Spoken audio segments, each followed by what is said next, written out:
It's time for Poker Punts or GTO Geniuses featuring Mike. Yeah.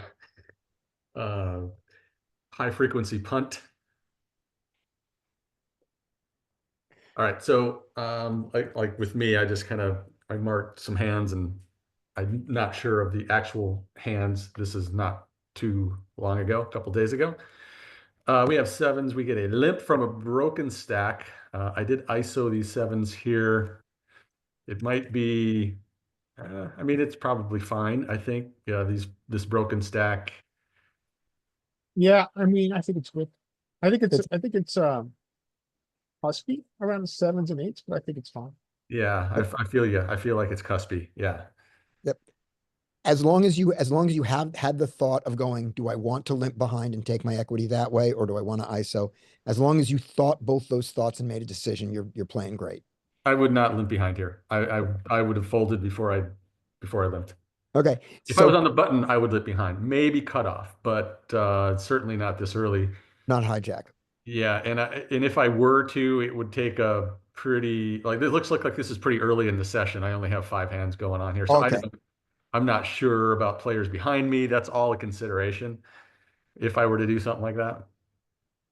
The one thing I would Um, say is that if you're getting a lot of lip behinds, then you can increase your ISO size, go to 5 or 6. yeah, Yeah, I Or sized down overcalls, I actually. should say, No, not normally my behind. ISO size is like pot, which would be 4.5 here in position. Sized down just due to a little bit of a stack size difference here with Yeah, that the makes sense. I mean, broken stack. yeah. one argument is that half the reason we're ISOing is to take the hand heads up. So because we want to just get the hand heads up and we're getting overcalls, Yeah. maybe it makes sense to go bigger. Um, so we get to if somebody does cold call here Mhm. and the limper comes along. Okay, nice flop. Oh, I love that it's not 7 high. This is great. Um, so we get a check to us here. This is the first decision. We can just kind of start getting value. It's not top pair, which we know, so we unblock top pair. Mhm. We have talked quite a bit about checking behind, in multi-way pots, checking, pretty much almost range. However, we're down to one more player left to act. Not sure what I chose to do here. Looks like I checked behind, Yep. looking for some bets, which we don't get. Right. So let me make one comment here. You can't be wrong checking behind in the middle, in theory here, but in practice, that theory is good because villain five is supposed to stab super wide. So if villain five is not stabbing super wide, then that changes the theory. So Yep. that's my only comment. Yeah, and like Dominic says, just fast play these spots, especially without having like top set. Yeah. Um, Not sure. Yeah, it's only five hands. Not like I have any info on villain No. five. Okay, so we fill up Well, here. That's a good card for us. It's a great card actually, yeah. and we get That's what we one. wanted. We That's get, great. well, it's Now, great except that it's tiny. yeah, this is a very interesting spot. If we could put this in solver, it's gonna check, it's gonna just call sometimes because you've got the uber nuts. And multi-way, I don't want to push out villain five if he's got a naked, like let's say he has the jack of clubs or 10 of clubs. I don't want to go anywhere. So I'm Yeah, going to full frequency trap here.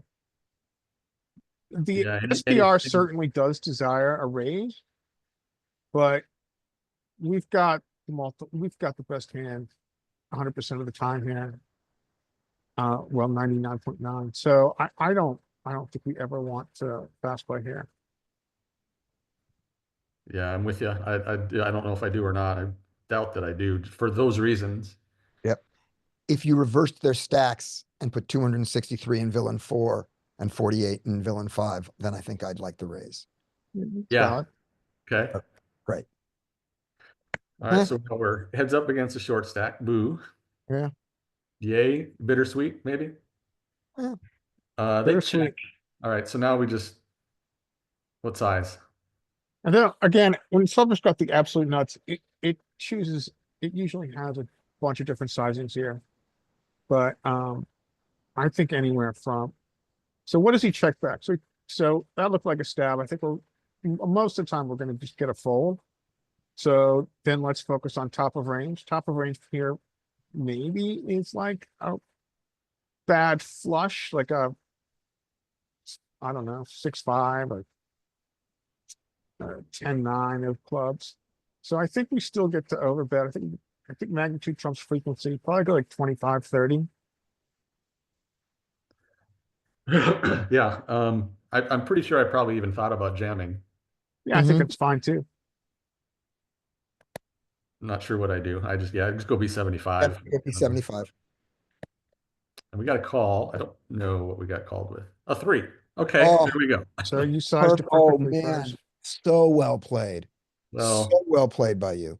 I mean, results wise, sure, but maybe maybe could have gotten more, like No. the flop and everything. Yeah, I'm in with school that you when he checks here, you still want to target his top of range Yeah. and go for 25-30. Yeah. Yep. I think that's a preferable one, but I do think his check on the river there pushes him away from top of range. Yeah, agreed. I mean, he can be doing, you'd love it if he's trapping with a worse hand. You'd hate it if he's trapping with a better hand. Maybe a Uh, better way to put it is top of range that he's choosing to yeah, check, which would be right, like a jack high flush or 10 high flush or something. but I think that check there is more often someone who is afraid of that king. Yeah, that's valid.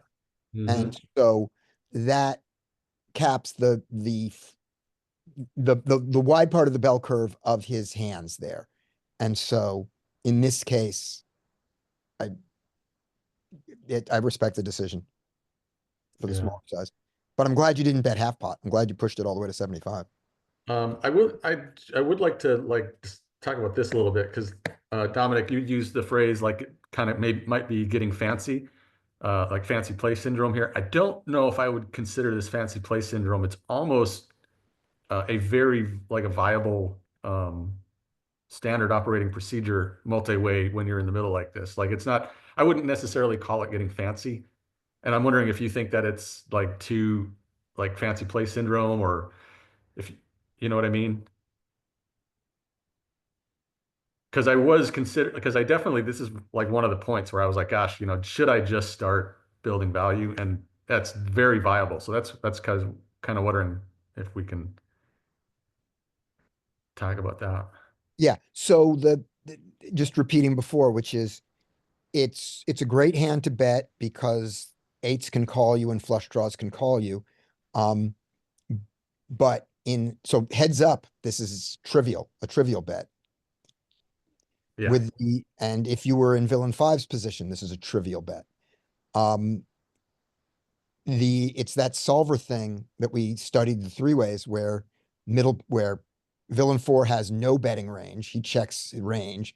You check almost range, or you almost check range, and villain five stabs wide. But we know that villain fives in general in our player pool didn't study the DTO trainer we did, and we don't think they stab wide. Ooh, I disagree. I You think think they they do do. stab wide? Oh, in that case, Yeah, I then think, stick with it. I think that's the most important thing is they're stabbing wide. If you think they stab wide, then I think your play is perfect. yeah, player dependent for sure, but kind of early on where we don't really have, all we have is like, um, Yeah. player pool tendencies. This is ignition. It's anonymous. So I literally only have five hands on any of these players. Yeah. But yeah, I was kind of, yeah, I kind of deciding if this, I should stick with like kind of the standard line of kind of check range almost, like you said. But yeah, okay, cool. Yeah. So one question for you, Mike. So you were saying you think that the player pool does stab wide. Just talk about your observation of that. Talk about your view of the player pool with that. Um, just, even in heads up pots where you raise and get called in position and you check the flop, there's just like a lot of stabbing with just their value, their air, their draws, everything. So I agree, but do they do it in multi-way pots? That's Yeah, what I'm not sure about that. That's a good question. If the distinction is there or not, I don't know. I feel like they do. okay, Like there's not much difference. Like right. between if they think if they're in a heads up pot versus a multi-way pot, I don't think there's a whole lot of difference Okay. in their actual. My observation is different than that. Don't know which one is right. Let's keep that in mind as we go through some of our reviews when we review multi-way pots. Let's watch for that. Because Yeah. I thought that the general thing in our player pools is in a multi-way pot, if I don't have it, someone does. And so they don't stab till the turn. Oh, that's art. That's more like a studied thought. Don't you Maybe think? That's more like a studied thought as opposed to like just a random player. I thought that I see it. What I see a lot of is flop checks through, turn, somebody takes a shot if they're in late position, river, somebody takes a shot if they're in early position, with it or without it. Okay. I see, and some late, I see more of that. But I could be thinking of just a couple of hands. I could be thinking recency bias. I might not get it. So I'm not contradicting you. I'm saying let's look at that assumption because that assumption is going to change your sandwich play a lot. Yeah. All right. And Dominic says he thinks recreational stab wide on this type of flop. Right. And that's the other thing is which flops do they do it on? Okay, great. We've done it. And they overvalue their hands. Yes, we believe that people overvalue their hands. All right. Good, good, good. You want to do the next hand there, I Mike? can. Yeah, Yep. do another one. You had it all set up. All right. So we go. Ace queen on the button. Let's see what happens.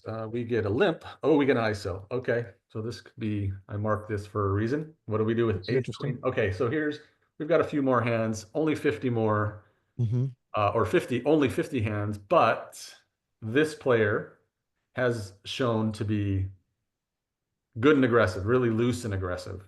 Right.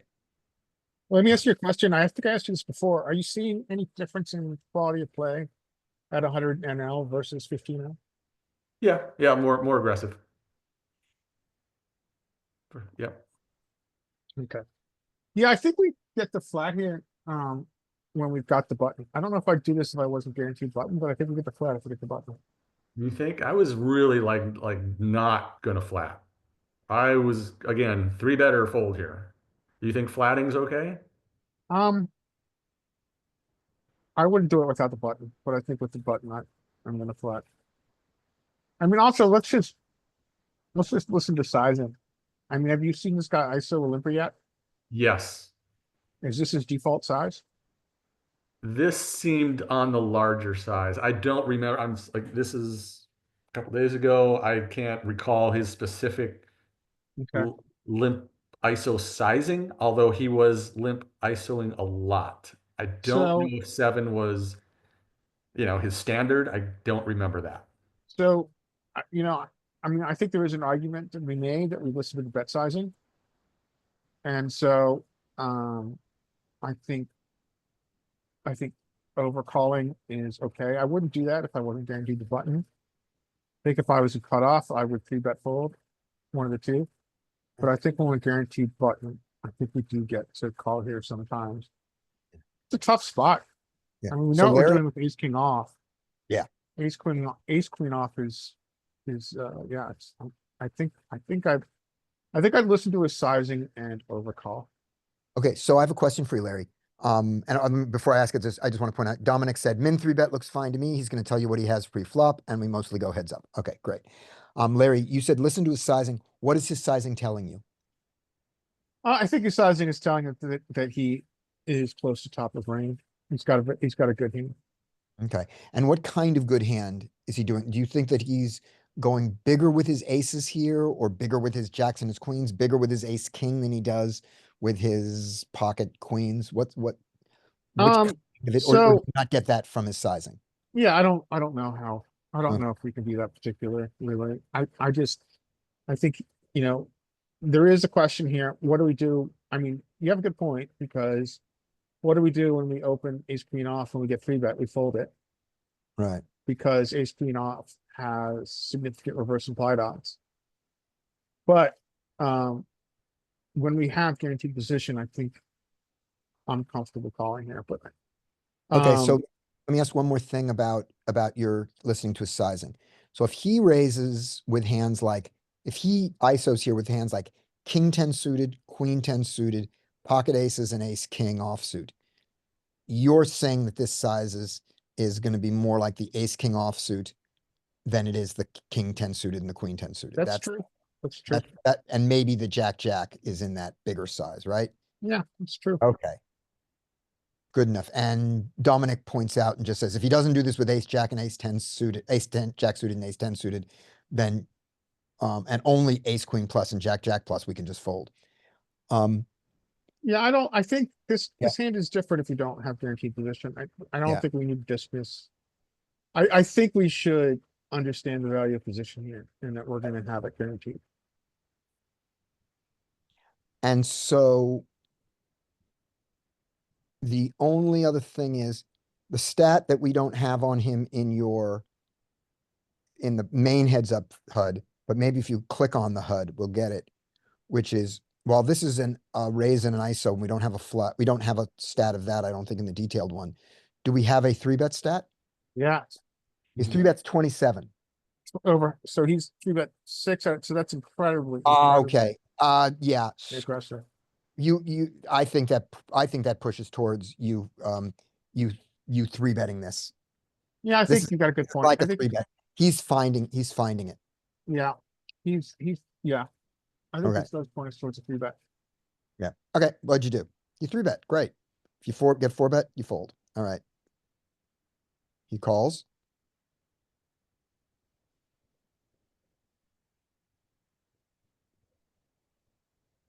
Glad I'm Okay. not in this hand. I mean, this is really, we should be really strong here, obviously, right? Yeah, Mhm.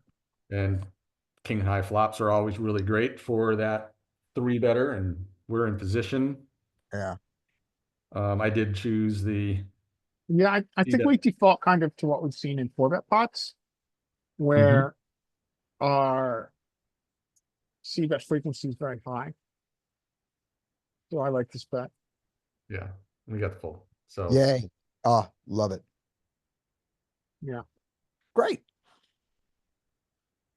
And then there you go, Larry. We wanted to know, with it, I guess for this guy, if that is his bigger size, it includes the 9, 9, 10, 10 jack, jack ones, the ones that really would like the fold.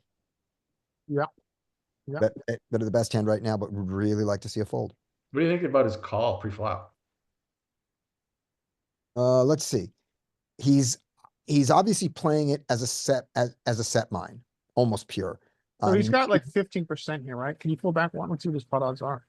Yeah. Oh, way off. This is he's got 29%. he's got to So put in 11. He's got 10x behind that. You don't though.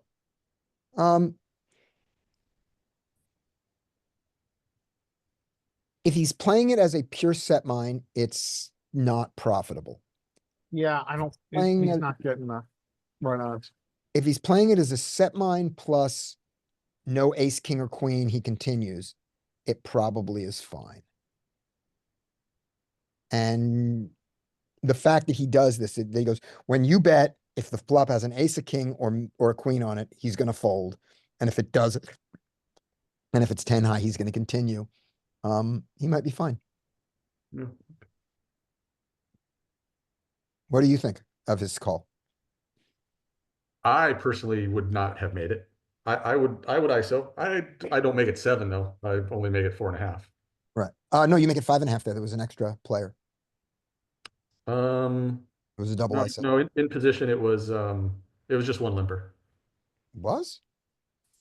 Oh, I was looking at I was looking at the big blind there. Yeah, one limper, you're going 4.5. Okay, great. So, here's a couple of live hands, for Larry and the gang. Let me open up one thing. Let me open up the chat again so I can see if Dominic says anything. Right. Okay, so you are playing 600 big blinds deep. No, this is a mandatory straddle game. Okay. So I'm 300 big blinds deep. So let me send you a link to a new player that allows you to put in straddles Okay. for the future. But go ahead. Okay, great. Dominic says, I think maybe you're overcomplicating it. He's basically open 7x at the start, so there's nothing profitable after that. Okay. So this example is just to show how my brain doesn't work, how I don't act as well, how much worse I am at the table than I am talking about the table. So folds around to the button who raises 30. 30 is a standard open in this game. He's very short. He's only got, he's starting with 18 big blinds because this is a straddled game. So I've decided I'm going to 3-bet him with ace jack. I'm going to 3-bet him to 120. I realize that when I go to 120, he's only going to have 60 more behind. So heads up, I'm going to go to 180. I'm basically going to put him all in, right? Mm-hmm. And so I say all in. Oh, no. Oh, shit. Uh-oh.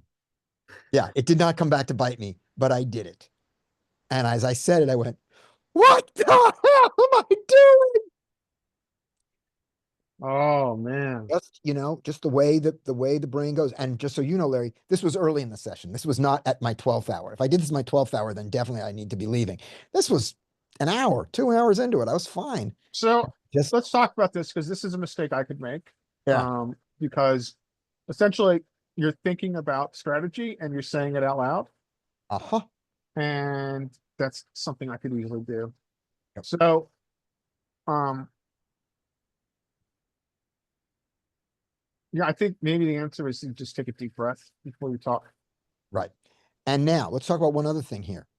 So I think it was even another mistake, which is I should have just gone to 120, realizing that it's all in against him and happily calling his all in. Yeah.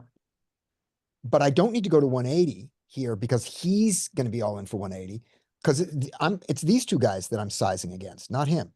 Yeah. But you did say all in, so you were all in. Yeah, I was, and then it just folded, and it just folded. What was the feeling that went through your head when he threw the red chip in front of you? But he didn't call. Oh, you didn't? No, but when you said all in, the dealer threw the red trip. No, it went fast. Okay. Did he throw the chip? I don't remember. That must, because I could just imagine that feeling. Oh shit. Oh shit. The oh shit feeling was there. And I believe that even raising to 180 because his stack was 180 is stupid. Because I'm still folding to these guys 4-bets. So why am I putting in 180? I mean, Yeah, I agree. This guy's playing 30. Yeah, I think Yeah. you're right. I think the answer is a 120. What I should have done was, this is how his 120 should change me. I should not be 3-betting any, if I have a 3-bet of 4-5 suited here, or even ace-5 suited here, I think I should not be 3-betting ace-5 suited here, because if he raises me, I have to call it off. And I don't want to be in that position. So I should be flatting or folding ace-5 suited here because of his stack depth. Generally, I've come to the conclusion that our 3-bet ranges need to be very linear. Now, your game may be different, and these are better players than 1-2, obviously. Well, maybe not. Who knows? No, they are. They're not good, but they're better than 1-2. So, And some of them are good. Some of them are real. Some of them are 100% better than me. No question. so at 1-2, I've made my 3-bets almost entirely linear. Yeah. With actually the exception of ace-5 suited, because there's just too many overcalls, and people just they want to see a flop and they don't care how much it costs. Yeah. So I've pretty much eliminated all my 3-bet folds because it just doesn't generate folds. Yeah. Dominic I'm says, sorry, my 3-bet bluffs. yeah, right. Dominic says if he's tight here, you can just fold too. Yes, absolutely. Ace jack offsuit is bottom of the 3-betting range out of position here. But no, he wasn't tight. And so, yeah, my thing was, I should be 3-betting with the expectation that I'm going to get all in against him often. And therefore that takes out your low suited connectors. Maybe your queen 10 suited goes away. It's just not worth it again, there. But your king queen offsuit is good, is even better against him. But the problem is you're playing deep against these guys and you don't Let me want ask to. you a question. What about king, queen suited? That would be a tough one. Just three bet it. Too bad. Yeah, just three bet it. Three bet it because yeah, three bet it. Uh, Okay. Just fold. King, queen suited, maybe you can even call. Yeah, you can call. You don't want to have a lot of calls from the small blind in a three blind game because you're incentivizing these guys to come in and then you're going to be triply out of position, which is terrible. So it would be really nice to have in the big blind and the small blind here, the middle blinds, to have a three better fold strategy is a really good idea. If multiple players are in behind, it might change it a little bit. If it goes call, call, call, call, there might be some set mining here. It's not GTO, but Cat, yeah. Oh, my wife is playing a tournament right now and just took out 3 people in one hand and tripled up. Nice. Nicely done. Yeah, I Uh, think you had a good point about Mike asked about sevens and eights. What are Yeah. you doing sevens and eights in? Um, I'm thinking about folding them. You're so deep though. Your I am. implied odds are through the roof. They are not against this guy though, but I don't know. I don't know what I'm doing, but I'm thinking about folding him. Nines, I'm not folding. Um, and there's this weird I'd be thing. tempted to set mine Yeah. sevens and eights with someone behind, Okay, but sure. I can Invite see them. your point. Yeah. Yeah. Um, the thing that's the strategic tension here is your big offsuit cards go up in value against him and down in value against him. Yeah, exactly. And Yeah, so very complicated spot. that's a yucky thing. Dominic says, Mike says, what about sevens and eights? And I said, I don't know. Dominic says, yes, true. Some of them play very easy multi-way, which is why I think king queen suited falls into, especially if I know you have plus EV from post flop from your opponent. So you're a better player. Yeah. Um, especially if this guy to your left doesn't three bet enough. Yeah. If these guys to our left are not squeezing, which there is not a lot of squeezing in this game. If these guys from the left are not squeezing, then you can play your implied odds hands in the small blind a little bit more. Yep. Okay. So there's that hand. Then there's now a real hand that you are gonna love for Larry specifically. There is the straddle.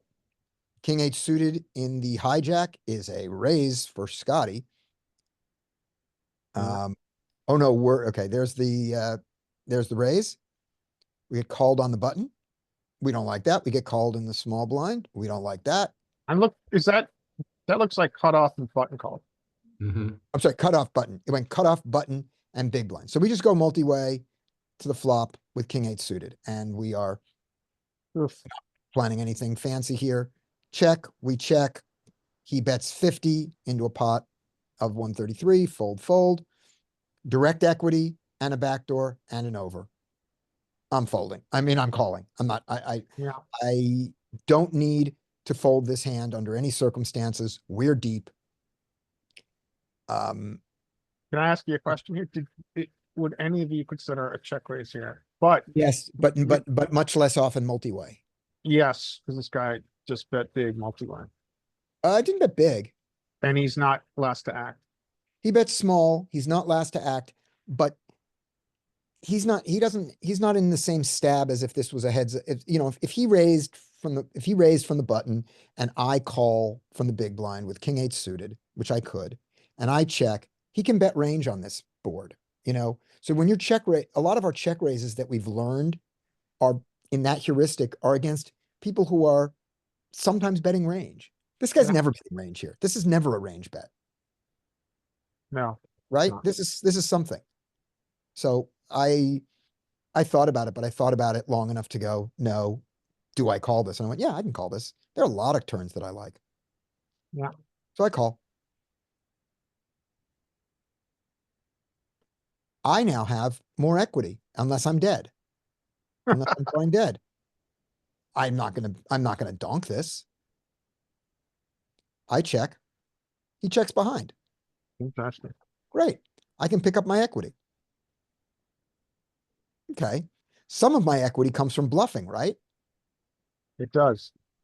Okay. 140. That's my So, bluff. so you went 140 into, you essentially 230. at 140 to 230, right? Yeah. Okay, I think he's got to have a heart to call. agreed. He thinks for a little bit. I'm not enjoying his thinking. And he folds and Nice shows hands. me what card does he show me that makes me show you this hand? Well, I am heart, so he's, Jack of Hearts. yeah, maybe the jack of hearts. Yeah, sounds about right. How about the Queen of Hearts? Oh my God. He shows me the Queen of Hearts and folds. Oh my God. Yeah. He tells me that his hand was ace queen, but he shows me the Queen of Hearts. Wow. I know. So I And have, I don't know how often you're going, but I actually have,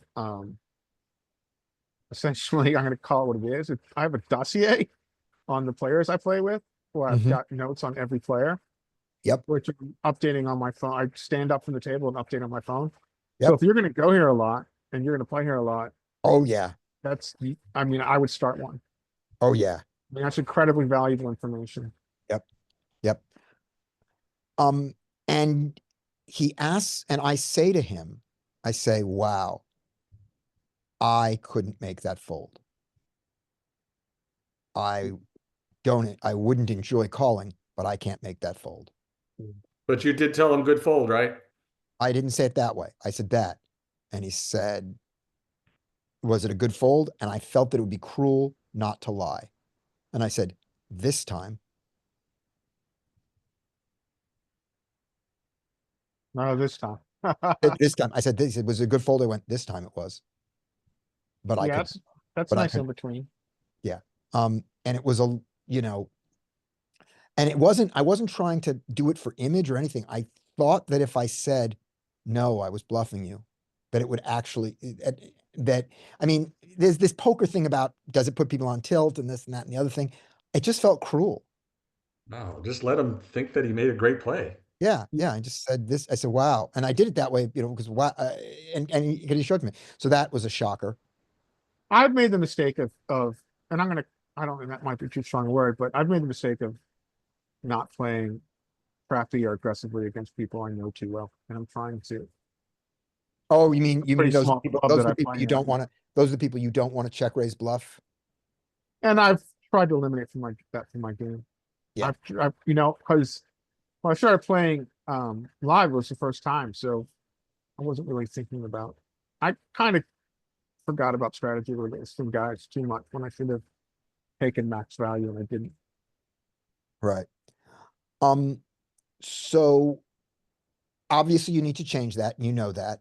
Yeah, Um, and then here's one thought on one part of it. I can't, on the max value part, you just need to do it. You just need to remember when Doyle Brunson said, I'll bluff raise my mother all in. Um, some quote like that in Super System. Uh, but on the other part is just having your mind that with your buddies, how fun it is to show them bluff. I'm not saying you need to show them bluff, but playing against your friends that way is really funny. So that will change from you thinking I'm being mean to my friend to I'm having fun with my friends. yeah, I like that. Good point. Good This, point. yeah. But against the max value one, there's nothing other than we're playing poker. Yeah. All right. Um, Larry, you want to go? I did too. Let me release this. Yeah, sure. I'll do one, Here we go. and then we'll go back to. Yeah, I'm looking forward to the rest of the aces, of course.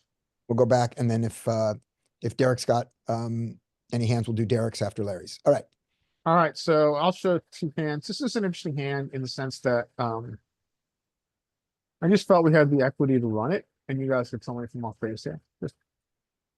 So we get a 5x open, which happens on global. I'm not gonna fold this multi-way. Okay. When I'm closing action. What do you guys think? Is this loose to call this? Would you have called it a heads up against 5x open? Good question. I think Well, it's at this stack depth, probably not.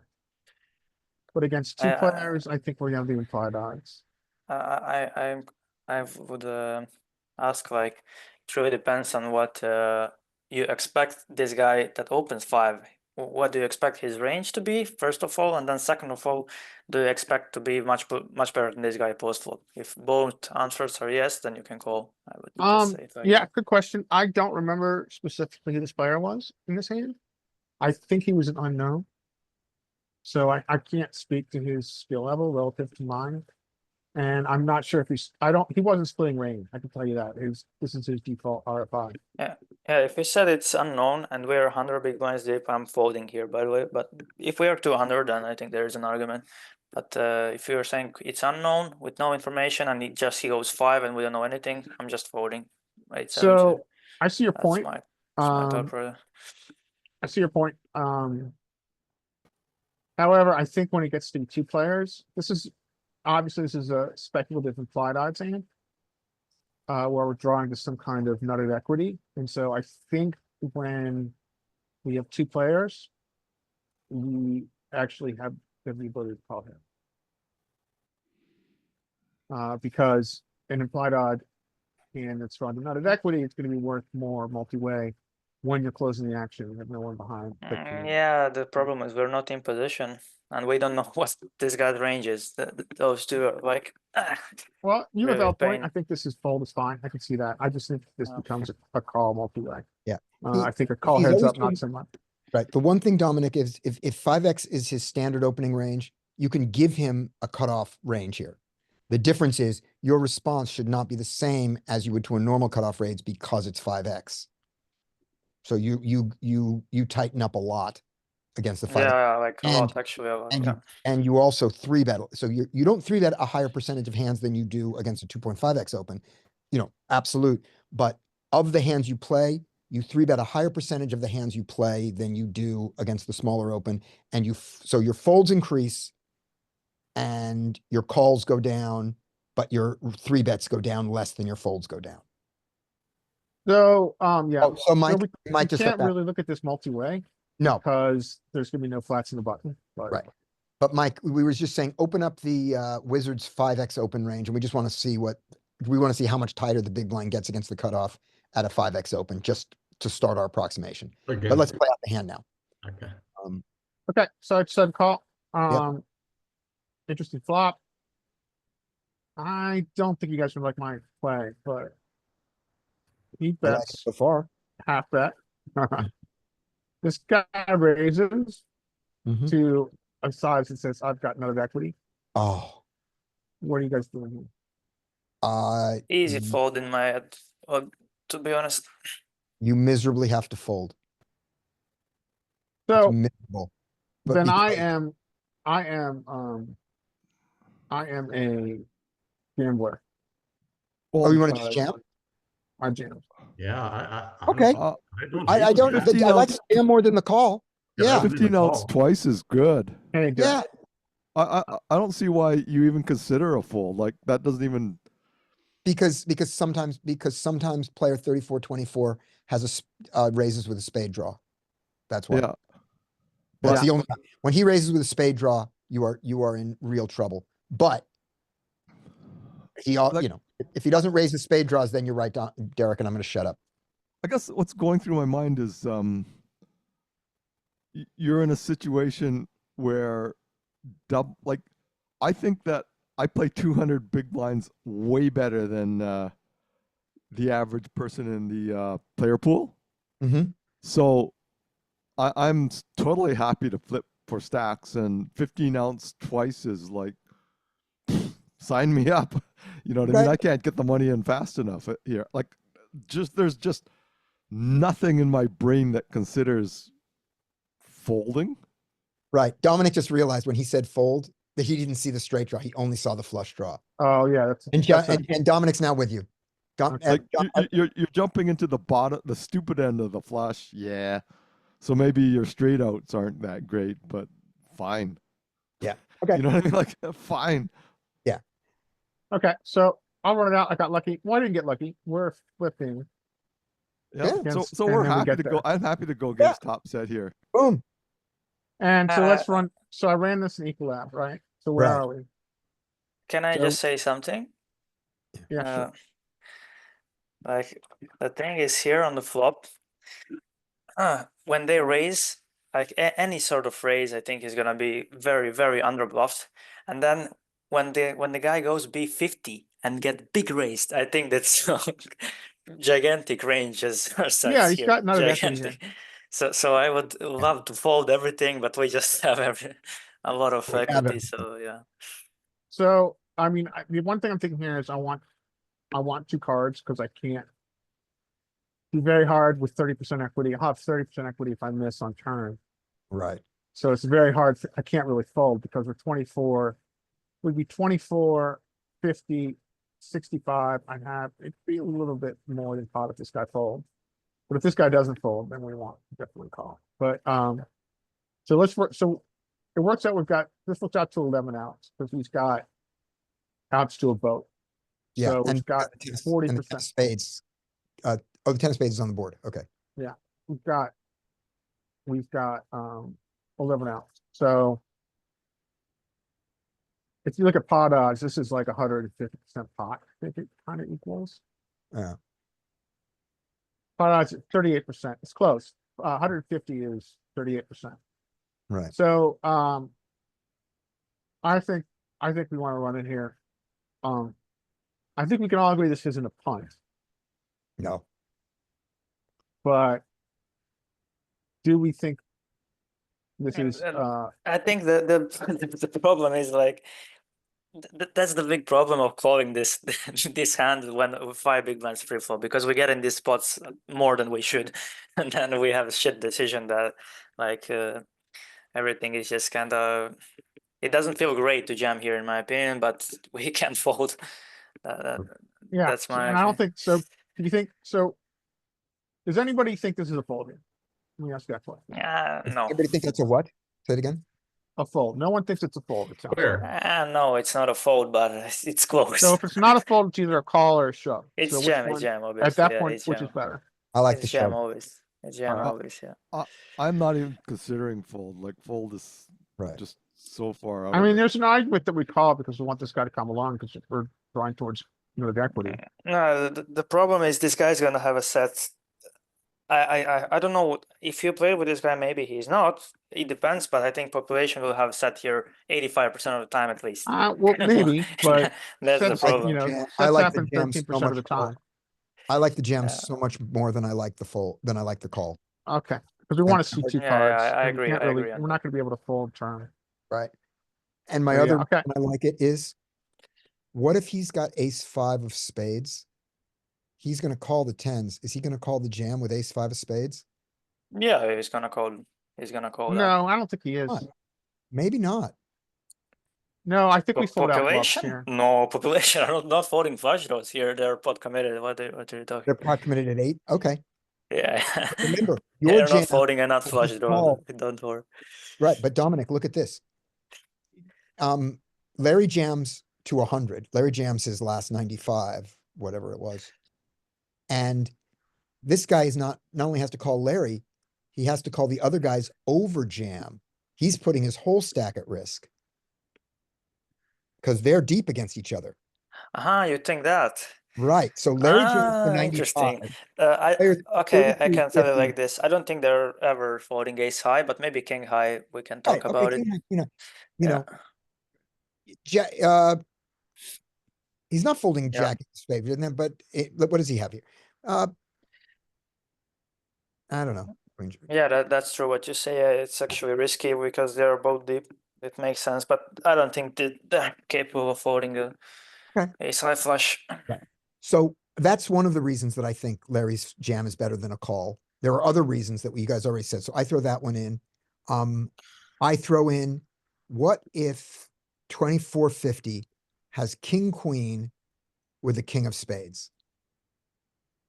He has to fold to Larry's jam.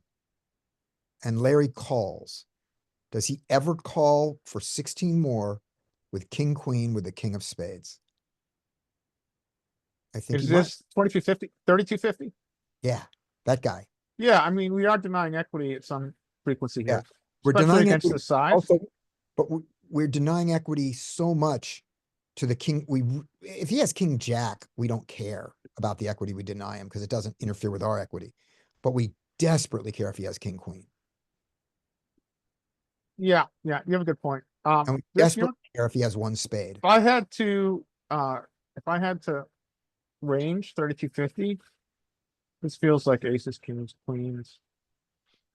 Hmm. And so denying equity against aces, kings, queens is a good thing here. Not really, because the other guy's got that beat already. And you think he does. Aces and kings don't hurt you, keeping them in the pot or not. They only hurt you if they have the ace of spades. Yeah, I see your point. But the ace of spades hurts you a lot. Look how, yeah, he's a total dog if they over, Yeah. overpair.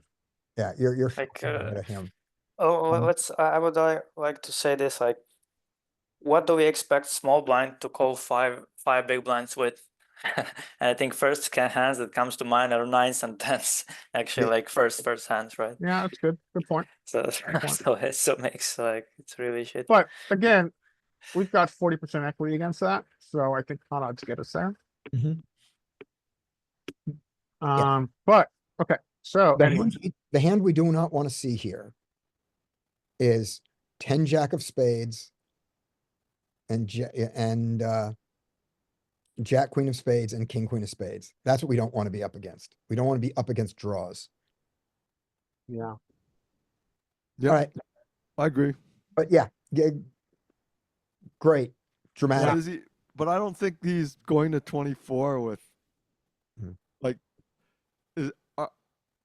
is he the person to raise with his draws like that? I don't know the player, but yeah, you have a good point. Right. Jack ten of spades could be in that range. But yeah, but let me give you the other hands that he's easy are easy for him to raise with. They're like that. Ace 10 of spades, easy raise. Ace 10 with the ace of spades. Yeah, these hands, a lot of the hands you're mentioning are just were in horrible shape. Yeah, 10 jack is misery. 10 jack is much. 10 jack worse is, than, is our kryptonite. yeah. Yeah. But there you go. And also king queen of spades is very bad for us. But Yeah. you got Mike had one thing to show about this hand before we go on. If you did Sure. it, Mike's got the 5x. Oh, yeah, you asked me to show it. Yeah, let's just see I that. was, I came in right as you guys were I missed that. But I was really not, I mean, you shouldn't be calling. I was even questioning if you should be calling versus a 3x. Right. This So is there's a your- 5x open. Yeah. So I think just wanted this to show changes how- because it's multi-way. dramatic it is. Oh my gosh, the small blind can call. They give up a call. Fold the small blind and let's take a look what the opens, how that changes it. it doesn't change it hardly at all. Yeah, I didn't think so. Yeah, you just don't have, you have so little of that stuff. Can that- you change to EV and then look at some of the suited connectors? With the call though, you want to see the call, right? No, this is fine. Okay. We'll start here. And then like click on 8-7 suited. Is 0. It's a 0 equity essentially. And now throw in the small blind and let's see how much worse it gets.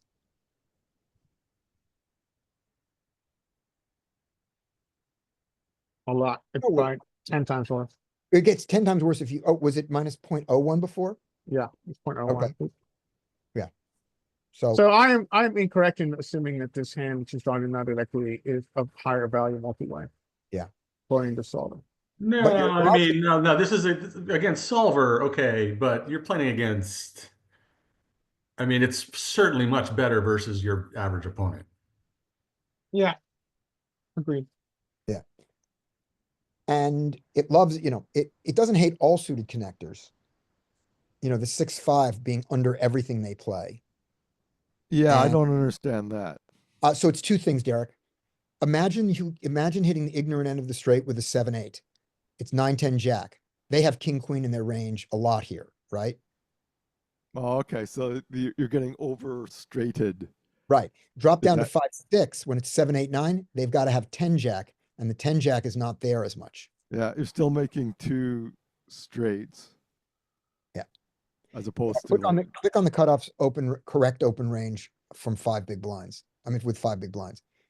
and it gives you coverage for No 5. jack 10. So he has no Okay. jack 10. He has pure king queen. Yeah. Click on the small blinds calling range there. 10-9 has nothing. Not yeah, 9-8. Okay, 9-8 is nothing. Right. 9-8 suited is nothing. Right. 8-7 is unhappy. Right. But look at this guy with a small blind. He has no jack 10 offsuit there. So you're safe from that. He only has half the jack 10 suited, but he has all the king queen suited. So that's Yeah. that's the danger of the 9-10 Now- of the 7-8. Now I'm playing polarized. So I'm playing more 9-8 suited and 10-9 suited than I am 6-5 suited. That's not more polar. Well, you know what I mean? Like I'm playing more high card suited connectors than I am playing 6-5 suited. Okay. Yeah, I mean, Um, in theory, that's not Should ideal what? because that takes away from your board coverage because a lot of their RFIs are going to be like ace 9 suited, Yeah. ace 10 suited, ace 10 off. So all of a Right. sudden you're going to run into more domination situations. Where if you choose from like 7-6, 6-5, 5-4, there's less of those in their RFI range. In theory, this could be totally different in your in your pool, but in theory, we want to pull from the lower suited connectors if So- we're going to play them because they don't interfere with their RFI range. Now, Right. do you guys play this, or do you guys play the higher?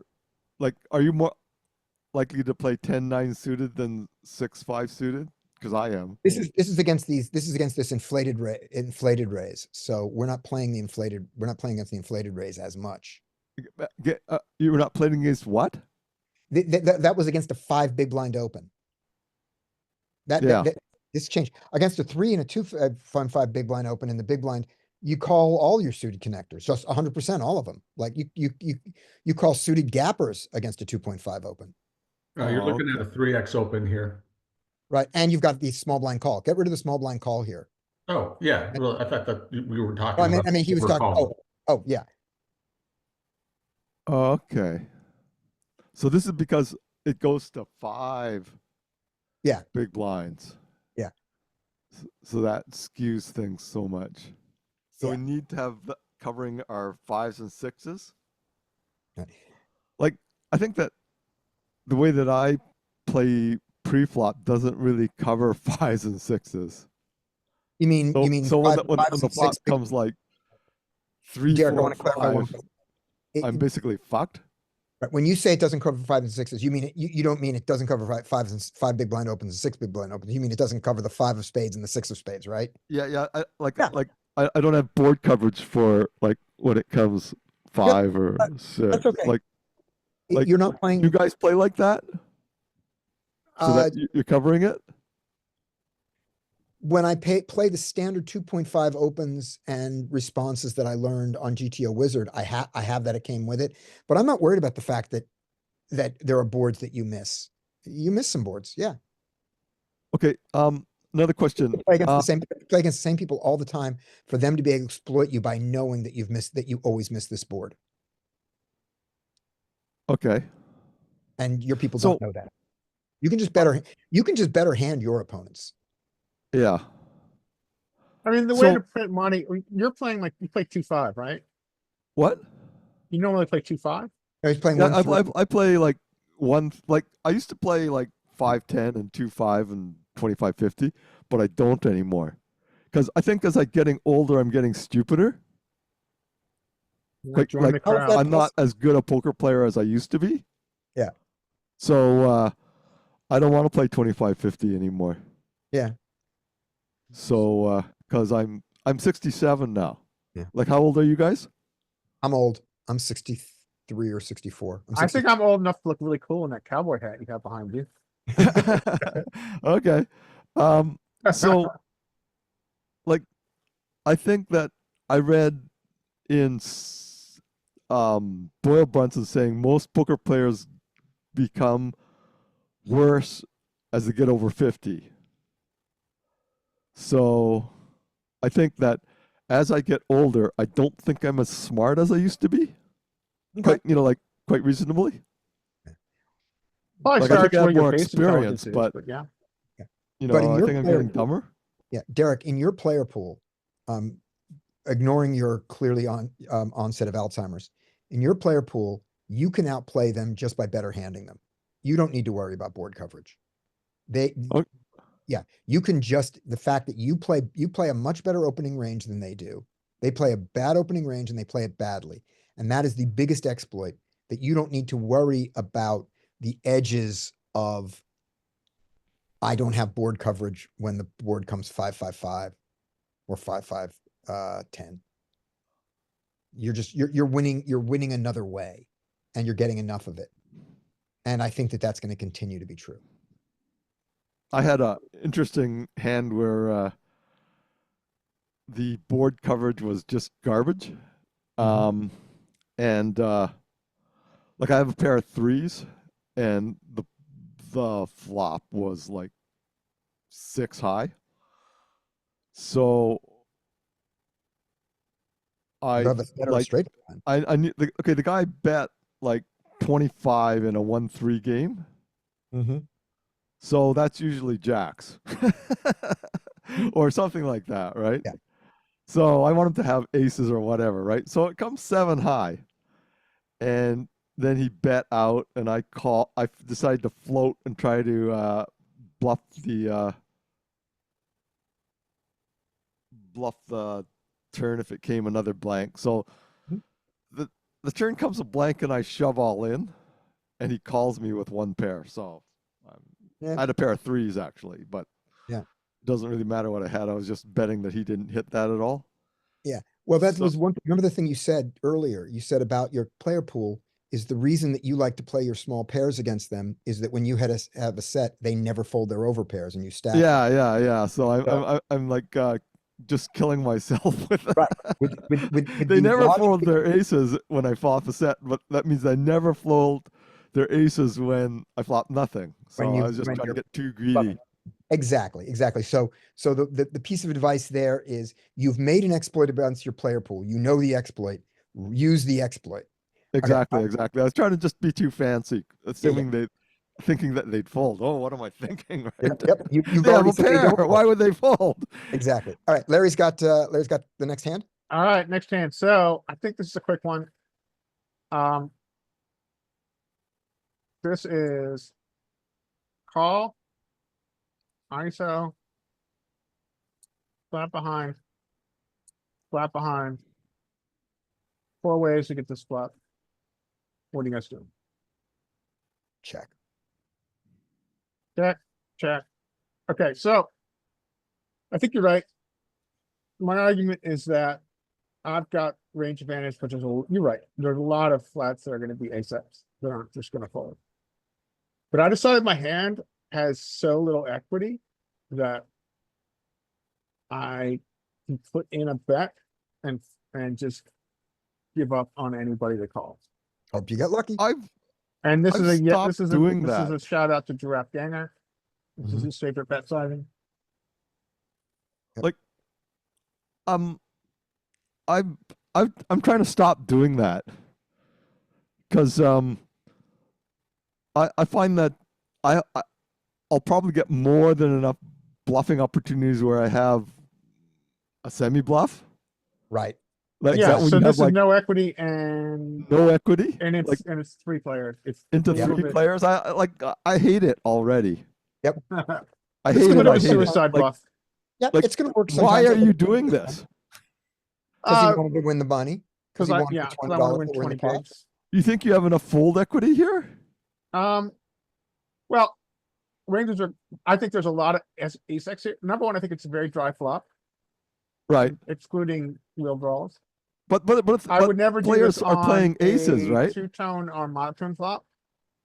But I think I'm taking some liberties on a rainbow flop.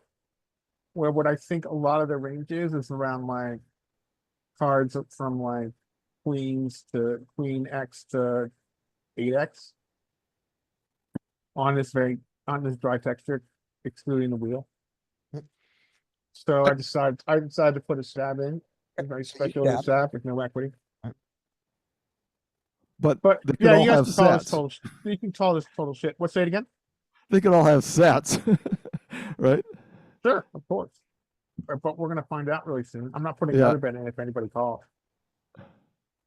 So yeah, so we got lucky this time. Yeah. But yeah, we could give up. I decided I would stab essentially no equity So let because me of our read- range advantage. Look, me- should I start doing that? Because No, No. no, I don't like it at all. no. You Everyone's don't like it for a reason. It's a good reason not to like. everyone at the table, including Larry, thinks that this is a bad idea and is happy that it worked this time, right, Larry? You don't think that this is you have reasons for this play, but you don't believe those reasons mean that you should do this that this is the standard part of your arsenal, right? No, I don't think it's this is why I brought it to the group because I wanted everybody to shit on me so I know that I made a bad play. Yeah, we all Honestly, think that's that I mean it worked out. I bring hands. I don't bring hands where I'm proud of my play. I bring hands Right, where yeah. I'm really not sure, or if to confirm I thought it was a bad play. Yeah. And this is a hand where I wasn't sure, so I brought it so I could get some. I think what the kids call it constructive criticism. Yep. So here's so we all think it's a bad play, and now here are the things that you could adjust that I think make it a better play. Same board with a king. I We don't have think good it's good, blockers. but I think it's much Well, better. I'm not really, so it's hard to range anyone here. It's hard to range anybody by a factor of 6. Because these are all limp calls, he Mhm. knows. Yep. And we're 4 ways. So ranging, I think, is just even incredibly hard. Right. The only range that we have here is our uncapped range. And Yep. our uncapped range includes ace, king, and ace, queen. But- So, oh, go on. So, but this is a very speculative, no equity range advantage bet. Yeah. And so, I totally get that. Yeah, this is, I appreciate, this is why I bring it, to hear what you guys have to say. The 2 things I have going for me here are range advantage, because I have ace, king, and ace, queen. Probably no one else does. Yeah. And a dry texture. Mhm. Beyond that, I Dom- have nothing. Yeah. So Dominic says in the comments, first, by the way, you could just fold this hand pre-flop and not go for the ISO. That's true. This is right at this is right at your ISO cusp, right? Because against this limper, if you put yourself 2 hands back, queen jack off suit in the low jack is the bottom of mixing. your opening range, right? Yeah. You're gonna open queen jack offsuit there, but it's the bottom. So if you take the top half of your opening range two back, you wouldn't ISO it, so you've got to push yourself up. Which is okay to do, but so you could have folded this one pre-flop, that's okay. And then he says, in this spot, multi-way, you want to just be betting your bucket one hands and don't even go more complicated than that. Yep, Yeah, this is very speculative. That's why I brought it. that's speculative. I mean, I'm glad it worked. Yeah, but that's, I think you guys are right. I think this is probably just to give up. And that's why I brought it, just to get your opinion. And so let's talk, so before we move on from this hand, let's talk about one of the things. Let's talk about the emotion and the thought process that leads us to make plays that we don't think are good, or to not make plays that we think are, or to not make plays we think are good. My wife, I've watched play and looked at a hand where it was a hand that should be a raising hand. And I'm sitting next to her, so she knows I'm looking at things, and she looks at me, she goes, I know I'm supposed to raise this, and folds it because she didn't want to play it. This is So pre-flop. what is it emotionally and in your head that makes you not do what you think is right? So let's talk about, that's a good question. Let's talk about pre-flop first. I think Okay. that I like ISOing here because I think there's a high probability that I'm gonna have position. Your ISO's fine. Your ISO's fine. It's, we So we then the said, question, depending on So- which level of Joey you're at, this ISO's in, you know, it's in Yeah. 2 of the levels and out of 1 of them. So you did so it. I've made my strategic argument, right? Now Yeah. there could be some pot entitlement here, right? Some entitlement tilt Right. that I am falling victim to. Absolutely. And again, I come to these groups to share these things because I want to get some constructive feedback, so I'm open to it. I hope. And so my strategic arguments are it's a dry flop. Mhm. So But I'm asking you a different question, Larry. I'm not asking you what makes this hand a good raise. We know what makes this hand a good raise, and we know what makes this hand a bad raise. Yeah. And all of us. I mean, you're talking about including C-bet, you- right? Right, the C bet here, the C bet. All of us, including you here, think that the arguments for this being a bad C bet are bigger than the arguments for this being a good C bet. Not that they Yeah. aren't, not that they don't exist, but that on balance, you think that this is a bad C bet.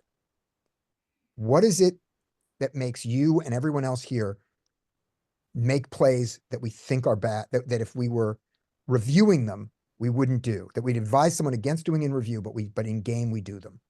I think it's different. Different permutations of tilt. Okay. So if you wanted to attribute this to any kind of tilt, it's entitlement tilt. Yeah. And so the other one would be I think entitlement tilt. I give me some other ones. So I'm open to it. What other Here's emotional factors would be Here's the Uh, one I make the mistake with, and it wouldn't be on this hand. This hand is a different kind of hand. It's this hand where I've got ace king and I get raised. I raise and I call him, and on the turn he bets big again. And it's like I'm beaten by deuces, I'm beaten by 4s, and I'm beaten by ace 4. Okay. and you've got an ace. I've got ace king on this And board. what's the Like it's flop? one player. Oh, we're on this flop. I'm on this flop against one player. I bet he check raises me. You know, I don't fold my ace key on the flop. He bets the turn. And this is the thought that goes through my head. This is why I make the mistake. I go, I don't want it to be true. Yeah, I think that's valid. I think so. I talk about this a lot, and I think it's one of the more valuable concepts Yeah. from Peter Clark, which is fortune reversal. Mhm. And I've translated that to being malleable. I mean, you have to be very malleable with what your perceived equity is facing aggression. Yep. It's And like I wish I saved a hand from last night, which was perfect for this. So last night, I don't think do I have it? I don't think I have it, but I think I might. Hold on. so Scotty, it's like me trying to bluff a player off his one pair hand. Exactly. You knew better. You I knew that thought these you guys shouldn't don't fold bet, one pair. but you I'm want not getting a guy off aces. right. I But should just, want right. like if I hit my set of threes, great, but Exactly. just fold it. But you just Yeah. want So wanna I just win. decided to be valuable thinking, I think, is fancy important. and try to blow these guys off pots. Yep. It's So I'm fun not to going to blow go into the people off detail pots. of a hand, but I'll show you a hand where malleable Okay. thinking. I apply malleable thinking. I had a guy drinking my direct left who I had labeled super passive. Mhm. We got a wet texture where straight was available. I had a gutter and top pair. It was like the hand was I had like queen jack, and it was like queen 10-8 or something. Mhm. I check out of position. He bets big. I call. It was a blank turn. I check out of position. He bets. I call. And on the river, I check out of position. He bets. And so this is the difference. I chose to fold because I had already labeled this guy a super passive player, Right. who I felt from seeing the showdown just was playing scared actually.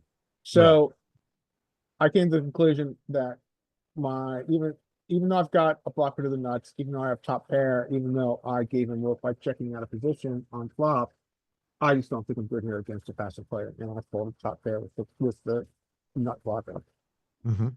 And I think that's an example of malleable thinking. I'm overfold adjusting because I've made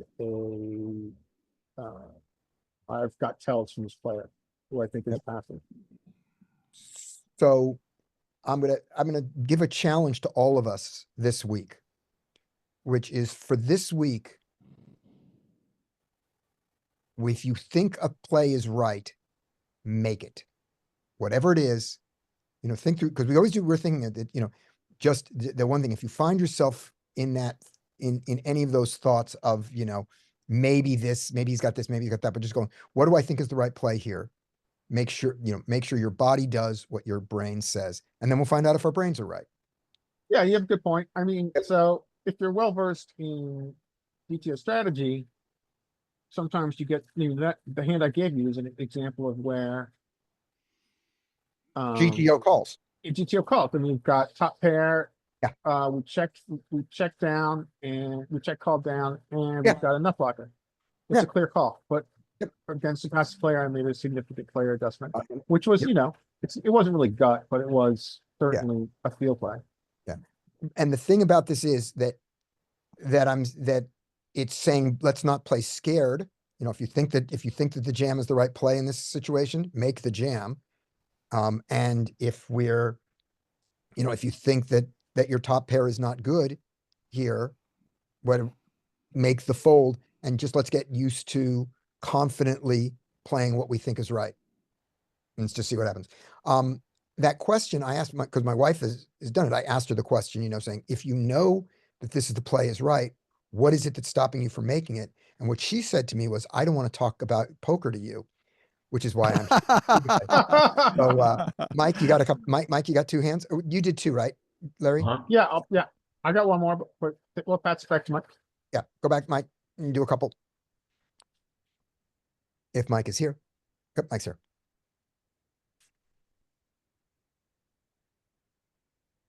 Okay. Next one in line. All right, so open king eight suited and get Love it. called. Club. Okay. Check. This would often be a check for me, just to check back. Mhm. However, I have been upping my c betting frequency, even in spots where maybe they're not necessarily, GTO wise, you should be checking quite a bit, just Mhm. versus the typical population. Upping aggression on the flop and turn in certain situations. And so I did. You got This the, goes to our recent conversation. Our Yeah. hand example. I think against this, I think when we are back doors, when we have back door, I don't think we get to fold quite yet. But we're very, very uncomfortable. Yeah, not super happy. But you're right. I don't know if we can fold when we actually have an overcard, backdoors, and a pair to this size. And Mhm. and Yep, you're we're right. gonna fold It's certainly not something that we're happy about. But if folding would be worse than calling, Would fold them worse than calling. No, not necessarily. we get that. They check. I think we just check back, right? Yeah. Yeah, Yeah. I think that makes sense. And there you go, B75 after checking. These are very uncomfortable Feels spots. So, pretty. I mean, the first question is, what missed? So, his utmost. 6-7 is his obvious value. Which 7 was already there. 7-10 got there. 10-Jack got there. Yeah, I think he's got a lot of negative equity here. Yeah, I folded. I just didn't. I think I was more thinking that the flop. Now the bet check bet. Um. Line is considered over bluffed. Mhm. However, flop check raises are under bluffed. This feels like a 6-7 that he's kind of trapping. Ace five of hearts didn't get there. He's file has something like that. Not a lot of heart, not a lot of hands that I'm thinking of, but he has. Didn't get So there. if I had to guess his, let's all play guess his combo. So one combo here that I think it was from 7-6 that got nervous about queen jack. I'm gonna go with 7-6. Anybody Okay. else want to take a guess?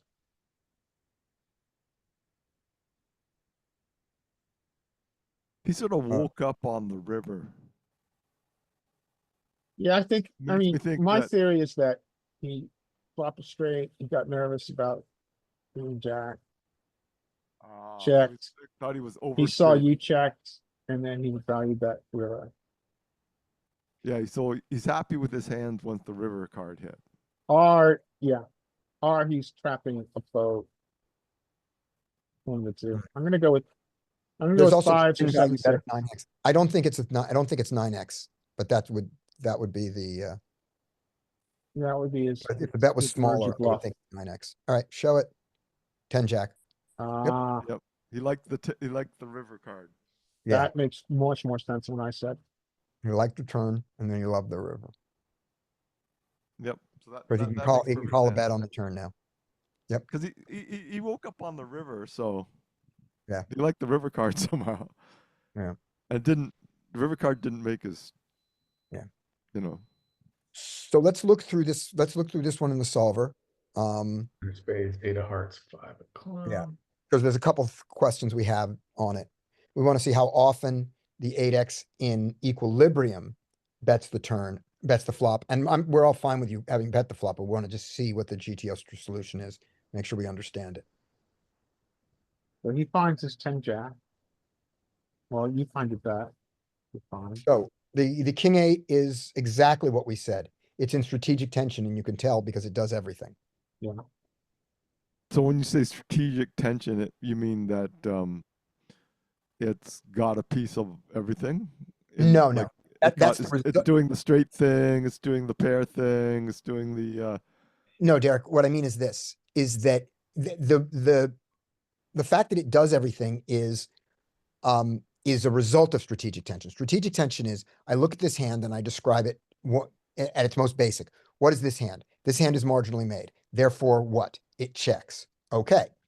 But also, this hand is probably best right now, and on the turn will probably not be best. It's a vulnerable pair.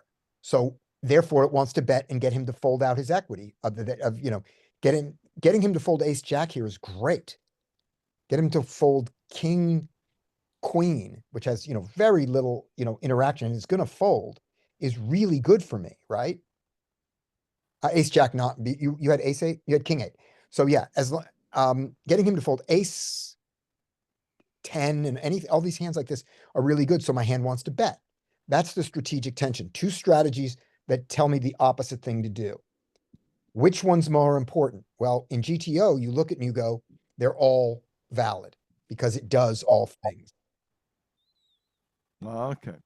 Right. Now, Dominic said,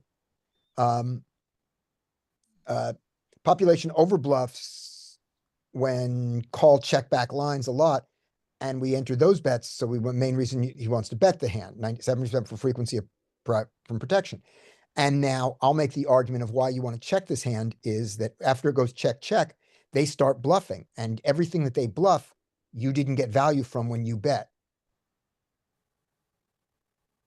And I think that in general, that last reason is the reason that the check back line is so important, that's where your value comes from. But it's only that if they are the kind of player who does start bluffing and making stabs at the check line. Yeah. So if if you have a little aggression stat on Exactly. the player. Yep.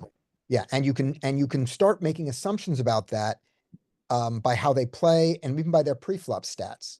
Not that everybody's post-flop play matches their pre-flop play, but you have more information about their pre-flop play than their post-flop play, right? Because everybody's in the pre-flop situation every hand and they're not in the post-flop situation. So somebody who's an 80% VPIP with a 2% raise, I think stabs less post-flop as your first approximation. Somebody who's an 18%, 20% VPIP and an 18% PFR is stabbing.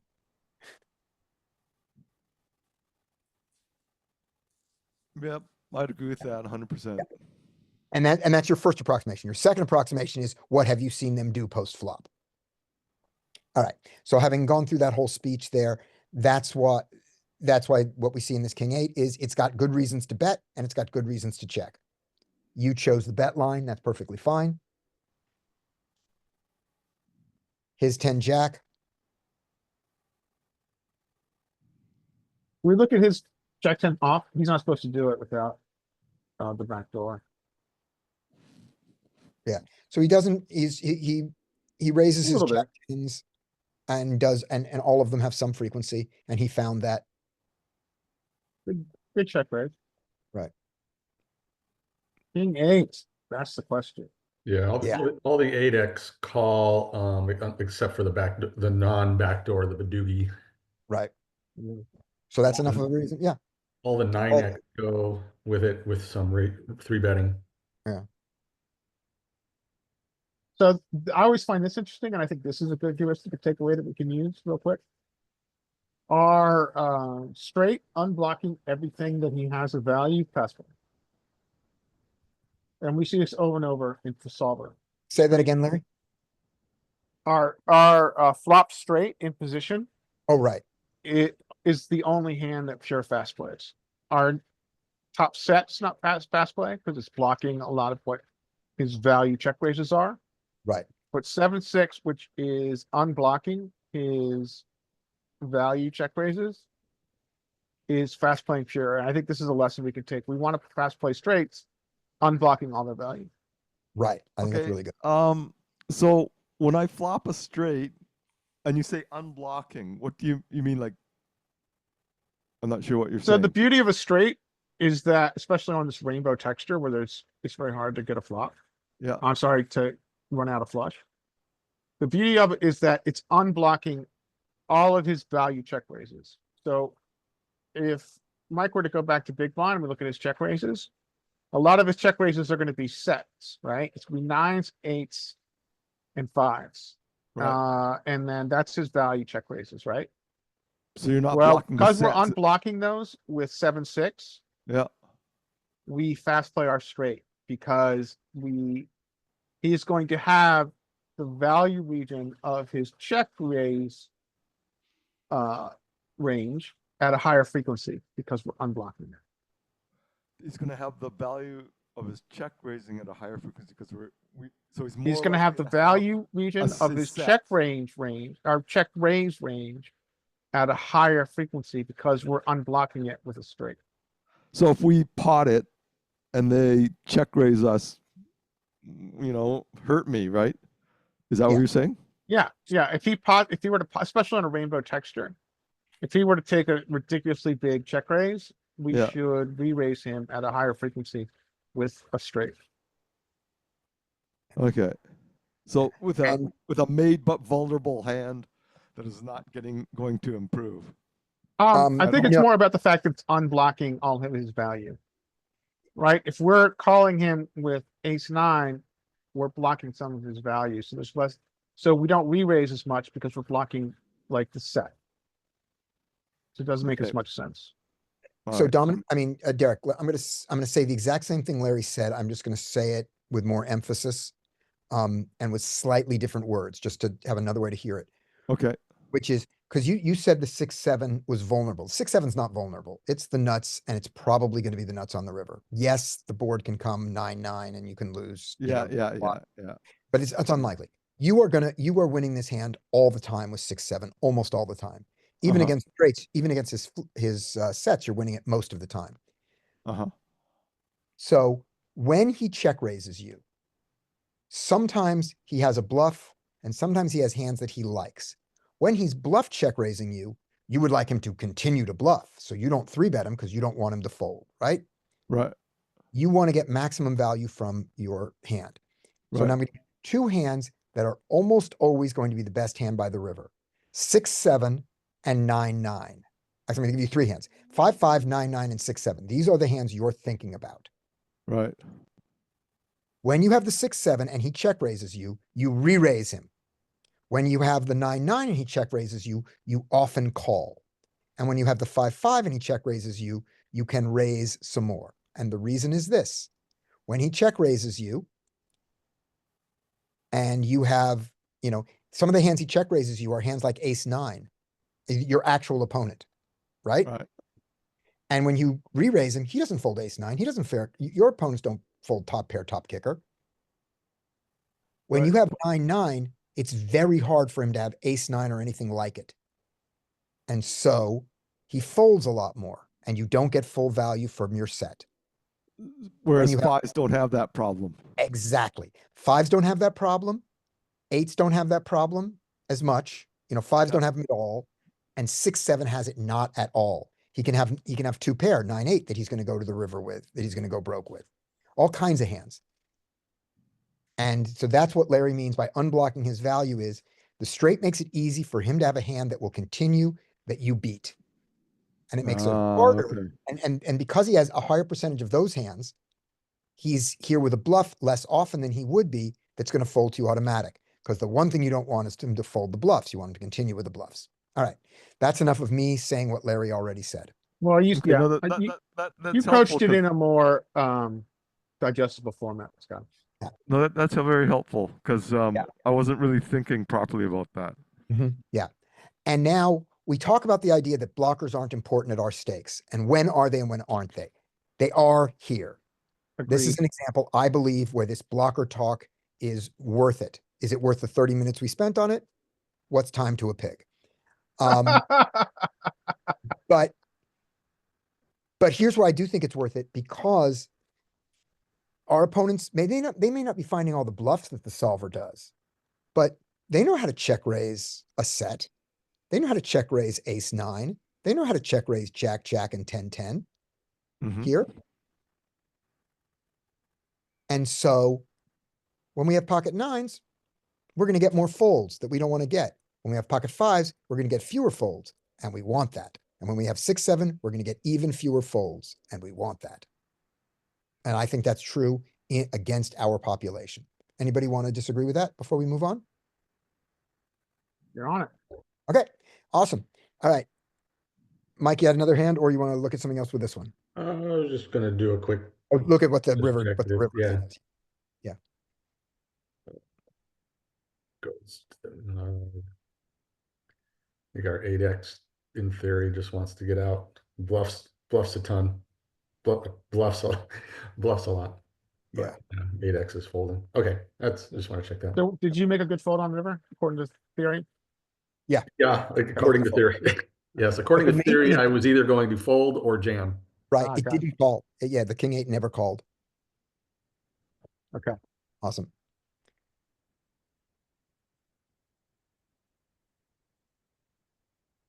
Okay, we get to go 4-way to the flop with ace king.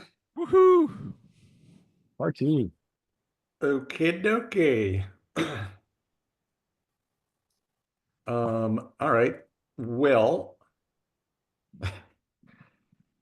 this could be one of those times where we like to maybe see bet small. Or check. Yep, check. both are good. Let's check into 3 players. Oh, An over bet from the button. He's saying, I have a queen and I don't want the flush to get there. I think he's saying that more than he's saying it that he has a flush. We're always calling. Especially, yeah, at higher big blind steep, got things five. Oh, pick up equity. Very nice. Check. And we He's got, saying, I have a queen and I don't want you to get there. I've got,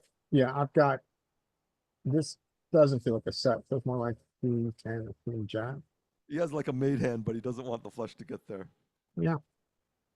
which is not good poker, as we know. Yeah, this is not a call, right?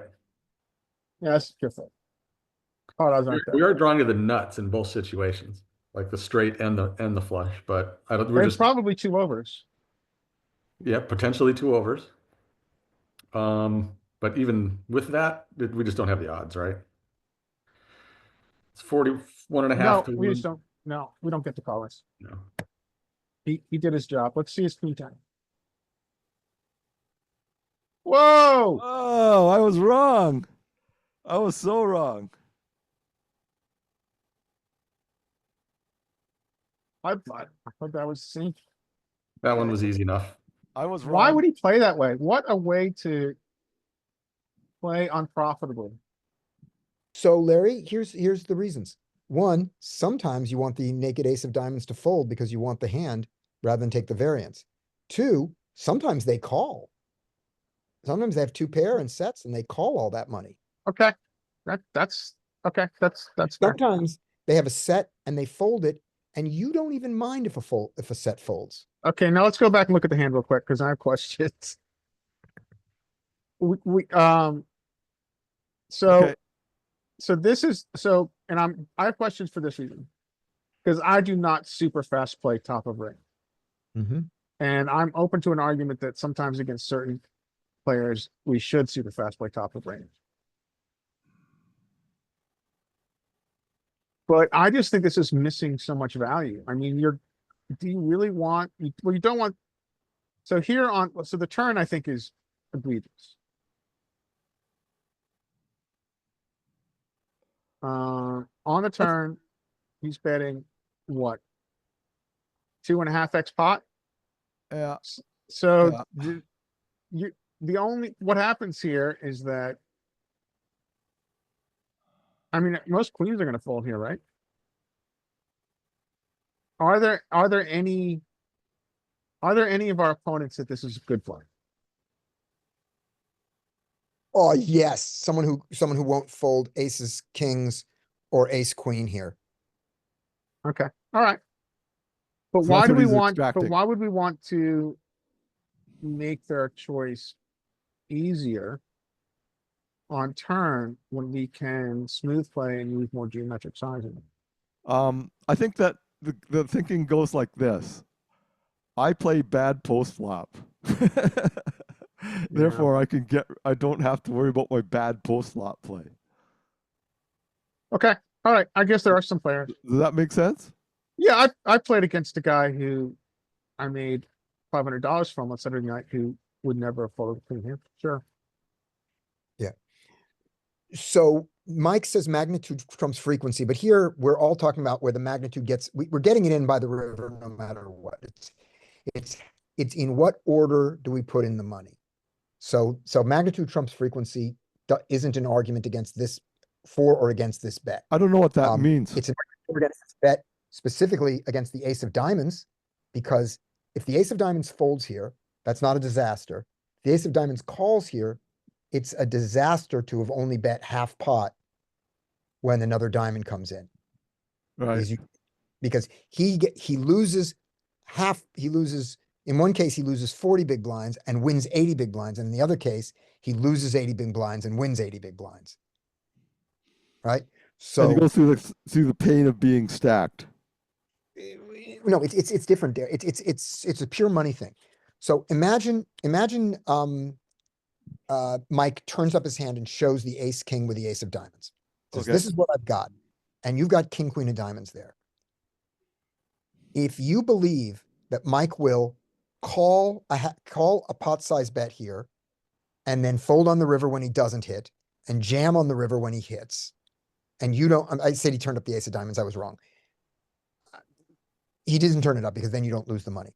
The idea is this: if Mike is going to call a pot size bet now and fold on the river when he misses, but jam when he hits, and you can't fold your king when he jams on the river because you have the second nut flush. Whenever you win a half pot, you win a pot size bet. Whenever you lose a double pot bet, right? Mm-hmm. Long term, that kills you. So against that opponent, if that opponent will call both the pot size and the double pot bet with his ace of diamonds, this is the correct move when he has the ace of diamonds. Mm-hmm. Now, when the other time that this is good is if he folds the ace of diamonds here, it's not the worst thing in the world to protect your hand. Mm-hmm. Not the worst thing in the world when he folds the ace of diamonds here. I mean, certainly you betting one big blind here would be terrible. Bet one big blind and give him the odds to draw to the ace of diamonds. You've got to at least bet an amount where he's overpaying. Mm-hmm. But there are all kinds of other hands he doesn't have. So when the other times that this is good is, let's say he's got pocket queens here, which he's never going to fold. But if a fourth diamond comes on the board, he's going to fold it. You've now protected yourself from not getting the rest of his money when he has pocket queens. If he can't fold ace queen of hearts here, but he will fold to the fourth diamond, this is a good bet. Now you add up all those things together and you see the frequency one happens and the player tendencies. We think that this is not a good bet, but those are the reasons it's good. There are just better reasons that it's bad, which are, let's get lots more calls when we have the top of range. And we know that it's not DTO correct because DTO has no pot size bets on the flop in multi-way pots. There are no pot size bets in multi-way pots? In DTO, which was a tool called, what was DTO stand for? Game I theory. don't know if it has. Yeah, but it was I don't know if it is an DTO. acronym. It was called DTO Wizard, and it was and it had it had multi-way pots, and we studied it for a month and a half, and it just doesn't have any pot size bets on the flop Yeah. ever. So that's so- what started me half pot betting It does all on, third on the pot flop. bets. It does 1/3 in all multi-way situations when it bets, and then it bets pot on the turn. No, those are the only bet sizes it allows. And we said that In multi-way and heads up? no, Or multi-way, just multi-way? Just multi-way. multi-way. Just multi-way. And we looked at that and said, whoever the people who programmed this are probably better poker players than us. So until we become better, we're going to do what I'm going to do what they do. I'm going to take this learning and do this. So So I'm that- only betting 1/3 pot on the flop and half pot on the turn. No, in 1/3 multi-way. pot on the flop in multi-way pots and full pot on the turn. Full what it- pot on the turn. Okay. Yeah, if your hand's not good enough for that, don't do it multi-way. And you can see the logic behind it, why it goes. Now, the other thing we know is this. In GTO, heads up, because we haven't looked at a lot of GTO three-way tools. We know that flush draw boards are rarely bet big. They're almost always bet small. And the reasons are, when you don't have the flush, you don't want to put a lot of money in because the other guy could have the flush. And when you have the flush, you don't want to chase them out. So what he did is not GTO in general, we think, because there just aren't big bets multi-way and there aren't big bets on flush boards. He chose to deviate from that either because he didn't do that study or because of the reasons I said. That's what we think. And yeah, you got to fold there, Mike. Yeah, I think that's well. How about flop C betting? You got two players behind. How about flop check raising? Not to this size. I would not check raise this. However, what if he bets $3? Yes, I think you do have check raises then. And you get and villain 4 folds? Sure. And villain 4 raises? No. And villain 4 calls? No. I think. That's my opinion. Yeah. And by the way, those were not clear statements. I was saying these are my guesses. I just said them with confidence. Okay. Okay. Yeah, I didn't think the river was all that interesting. Yep. You got another one? Sure. All right. All right. You still have some live hands for us, don't you, Scotty? I got two more. Ooh, okay. Let's We'll All be- right, I got one more. Let's go Okay. through it. Yep, and then we'll be done. low jack, big blind, ace high, flop, king jack. They check. Again, same thing. I think you can see bet this and probably should. and I don't think I do. Yeah, I don't think I do. I don't hate that you didn't. I don't know that it's a C bet range board. And your hand falls into the category not of being a great candidate for a C bet. Yeah, 31 hands. This guy has Bad been a real nit in 31 hands. Doesn't mean a whole lot, but that's pretty unusual. Yeah. Let me ask Scotty a quick question. Are you, when you are, thinking about if this is a C bet, a C bet flop, are you thinking about the texture? Yeah, that's what I mean. Is this a flop where, my first question when I look at the flop is this flop, is this a flop where I see bet range? And if I do, then I see bet range. So my first question is texture Then I here. think I'll This have- is a super dry texture where he doesn't have very many draws. He might have, of course he does some, but this is as dry as it gets, barring a 7-2 rainbow. So I think that's gonna drive us to C bet. Okay, this board is, let's do, Yeah, in theory, this is probably going to be C bet probably 40, 50% of the time. It's probably split. okay, bye, Dominic. Bye, Dominic. Looking forward to seeing you again. Okay, so I'm just throwing this board in right now to GTO Wizard. To peak GTO. We're gonna have a peak wizard solve off. Yeah. And not yet. We're gonna let peak develop some more of its things. We're gonna submit bugs first. Okay, this flop is ace 9-3, right? Ace 9-3 rainbow. Ace 9-3 rainbow with the different sizes. He checks. Okay, great. I've got this as a check back 58.8% board. Yeah, Three 50% bet, of the whatever. time. Okay, good. Just what we thought. Right. So King Jack can do a lot of betting on this board because I was wrong because it can continue with a 10, it can continue with a jack, it can continue with a queen. I mean, it can win with a jack, it can continue betting with a queen, and it can win with a king. So those are enough reasons to bet it. Yeah, and also just, I think the texture is important. I think it's Yeah. just a super dry texture. It's hard for him to have draws. So, yep. And also you're allowed to check it back. So We're both Right. right. Yeah, and I should be C betting this more often than GTO says it is, just for the Yeah, reason. I think that- that's a strong agree. yeah.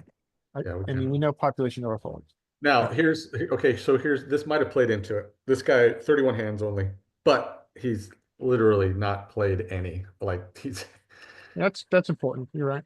so I don't, maybe that played into it. I'm not sure because that seems to me there would be a higher concentration of an 8x type stuff, jacks, tens, queens, maybe type of thing. But so we did check, and it checked the turn as well. So he checked, and I also checked the turn. Okay, I think you've got an obligatory bet when he checks. Yeah, I think when he checks back, you got to try to steal this. yeah. because when I you've got the mean, best hand and you steal it, you are still denying equity. So that's nice. yeah, true. Yep. I mean, King Jack high. King I Jack think only moves here a lot. We're still beating a lot of hands that get here where he doesn't, where he's been passive. I mean, there's a shit ton of hands you can have that we still beat. I think he's Yep. got a lot of 2s, 4s, 6s, and 7s, and I think you want to fold those out, and I think you bet. I think you bet pot. What about all the other broadways that he has? Yeah, he's got a ton, and we are going to be Folds some those of them. two, and he folds those two. You just didn't have to bet. Yeah, I think you bet. I Well, think no, I mean, we can check back is what I'm saying. And yeah, I beat think and win. you're going to beat Win a him, lot but I think you still want to bet. I think you still want to bet. on the river. Yeah. Yeah. I think you do. I think you want to fold out his underpairs. I think those underpair, I think on that, I would think you wanted to fold those out much more on the turn because your turn bet threatens so much more than your river bet threatens. I think Agreed. that's- You think have a good point. But when we get here, I think you're totally right, Scotty, but I think when we get here, we do want to bet. Right. You know? Mhm. So let's talk 1 second about the C bets. Let me do this. Okay. So multi-way, I'm always betting 1/3. Unless it's Yeah, a on flush the draw, flop. in which case I'm betting a third. No, yeah, you're still betting a third. Yeah. Multi-way is a 1/3 bet. But on turns, if it's a flush draw, I'm DTO, still betting a third. we did not see DTO Wizard. We didn't see it making that smaller. That was what we didn't see. But DTO Wizard was a simplified tool. Okay, I'm just trying to wrap Yeah. my head around this. I think I'm gonna try betting a third So on the flop I guess multi-way. here's the piece of advice I would give you. In multi-way pots, if you're going to bet the flop, bet small. Okay, for a Okay. little while. And if you're going to bet the turn, bet big. Doesn't have to be pot sized, bet big. Because when you bet into multiple players, you risk too much by betting big. Because multiple players saw that, the odds that the person who called you, because you only get to the turn when you get called, right? The odds when the person called you has something are very, very high. And so therefore, on the turn, if your hand isn't good enough to bet big, it's probably not good enough to bet. Okay. Now They have strength of range. So on that's the- where it comes from. on the river, people were saying that you should minimum bet half pot because you're reopening the betting. That's a different thing. In DTO Wizard, just so you know, I don't think they had any half pots bets on the river either. They said if your hand is good enough to bet, it's good enough to bet pot on the river if the hand started multi-way. But Okay, because that's a different thing. I do a lot of silly bugger Yeah. thin value betting on the river. Right. So with your thin value bets on the river, if you're out of position, bet whatever size you feel like. No restriction. Bet one big blind for all I care. If you're in position, there is an argument that Matt Affleck makes and that some solvers make and that a lot of coaches make and that other coaches say no to, which is anything smaller than half pot is not good enough because it reopens the action. It would certainly be a bad idea in many cases to bet one big blind in position on the river because you give him the chance to come over the top with a check raise that you don't like. If your hand is good enough to anticipate that, it should have bet bigger to make more money from his calls. And you have to make enough money to risk reopening position. That's where that comes from. So that's a completely different rule, heuristic, whatever you want to call it. Shout out to Joey. It's not a rule, it's a guideline. And it's based on different reasons than this multi-way argument, but it is one to keep in mind that in position, we don't bet smaller than half pot unless we have a good reason. Okay. Now on Mike's hand, the one thing is, there was an old style, which Hungry Horse is still playing, which is if you raise before the flop and you're in position, you just see bet everything. You see bet 100% of hands. You see bet range all the time. And that might not be bad against our opponents because the defeat for that is they check range. So they, against you, and they check raise you relentlessly because you're too wide there. Well, are your opponents check raising you relentlessly? Or is the worst thing they do when you see bet range calling you? I think it's the second. I think the worst thing that happens is they call you, and when they check raise you, it's not relentless. They have you beat, and so you can fold a lot of things.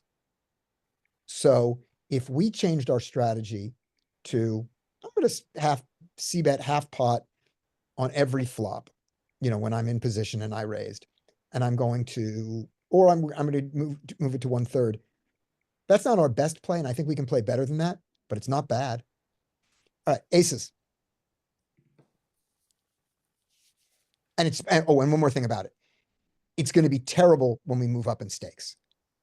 We're going to lose if we C bet range all the time on every board against the 10-20 pool or the 20-40 pool.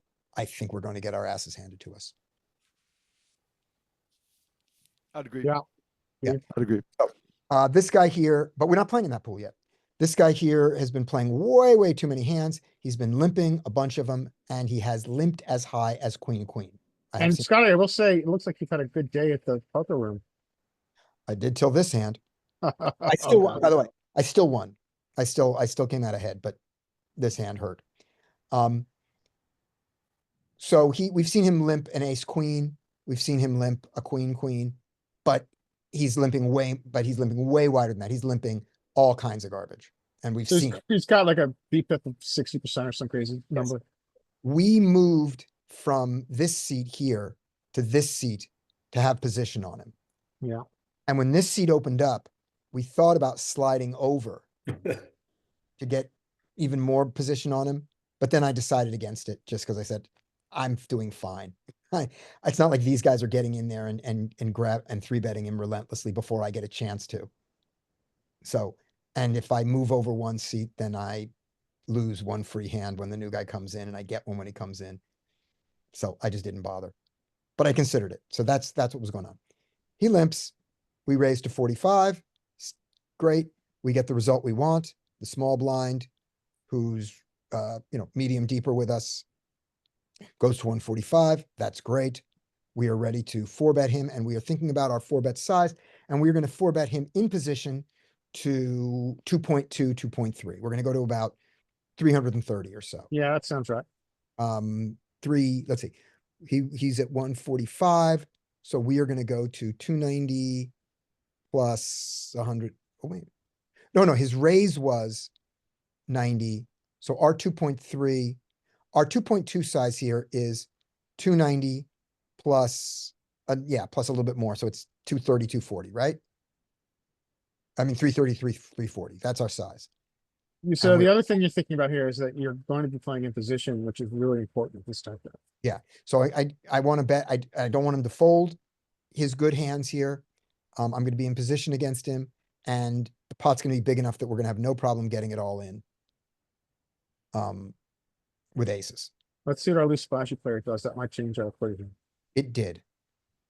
He called. Okay, so now you've got, now this is a very, very tough place to be. I tanked. I would tank too. Not on four betting. I'm four betting 100% of the time. I tanked. Sizing is very hard to figure out here. Yeah. This And is nothing we ever studied. I know. So let's walk through this. So you've got 350 in the middle. Mm-hmm. You've got, so essentially 350 in the middle, 30%. We're to ignore, well, we can't ignore him. I think I want to go bigger here because the value of our aces multi-way is significantly reduced. Right. So if you look at, it's very fun to, I don't know if it's fun. It's very informative to play around with the solver and add players with aces and see how much the equity goes down against what you think their range is. Yeah. So you're essentially your equity in this hand. If you were to call, which you're not going to do, your equity would go from 82% to 60%. Right. So at this point, you really want this. And my chances of winning, when I win, I tend to win more money because one of these guys continues, and sometimes he continues with a worst hand on the flip. That is true. I disregard that maybe because I'm a nit. No, you make the right decision. I'm saying these are the competing things. Derek and I talked about this months ago. What's exactly this, which is, do I want to be in a pot against two people, so one of them goes to the river with me, or do I want to be in a smaller pot against one person, against two people, or a bigger pot against one pre-flop?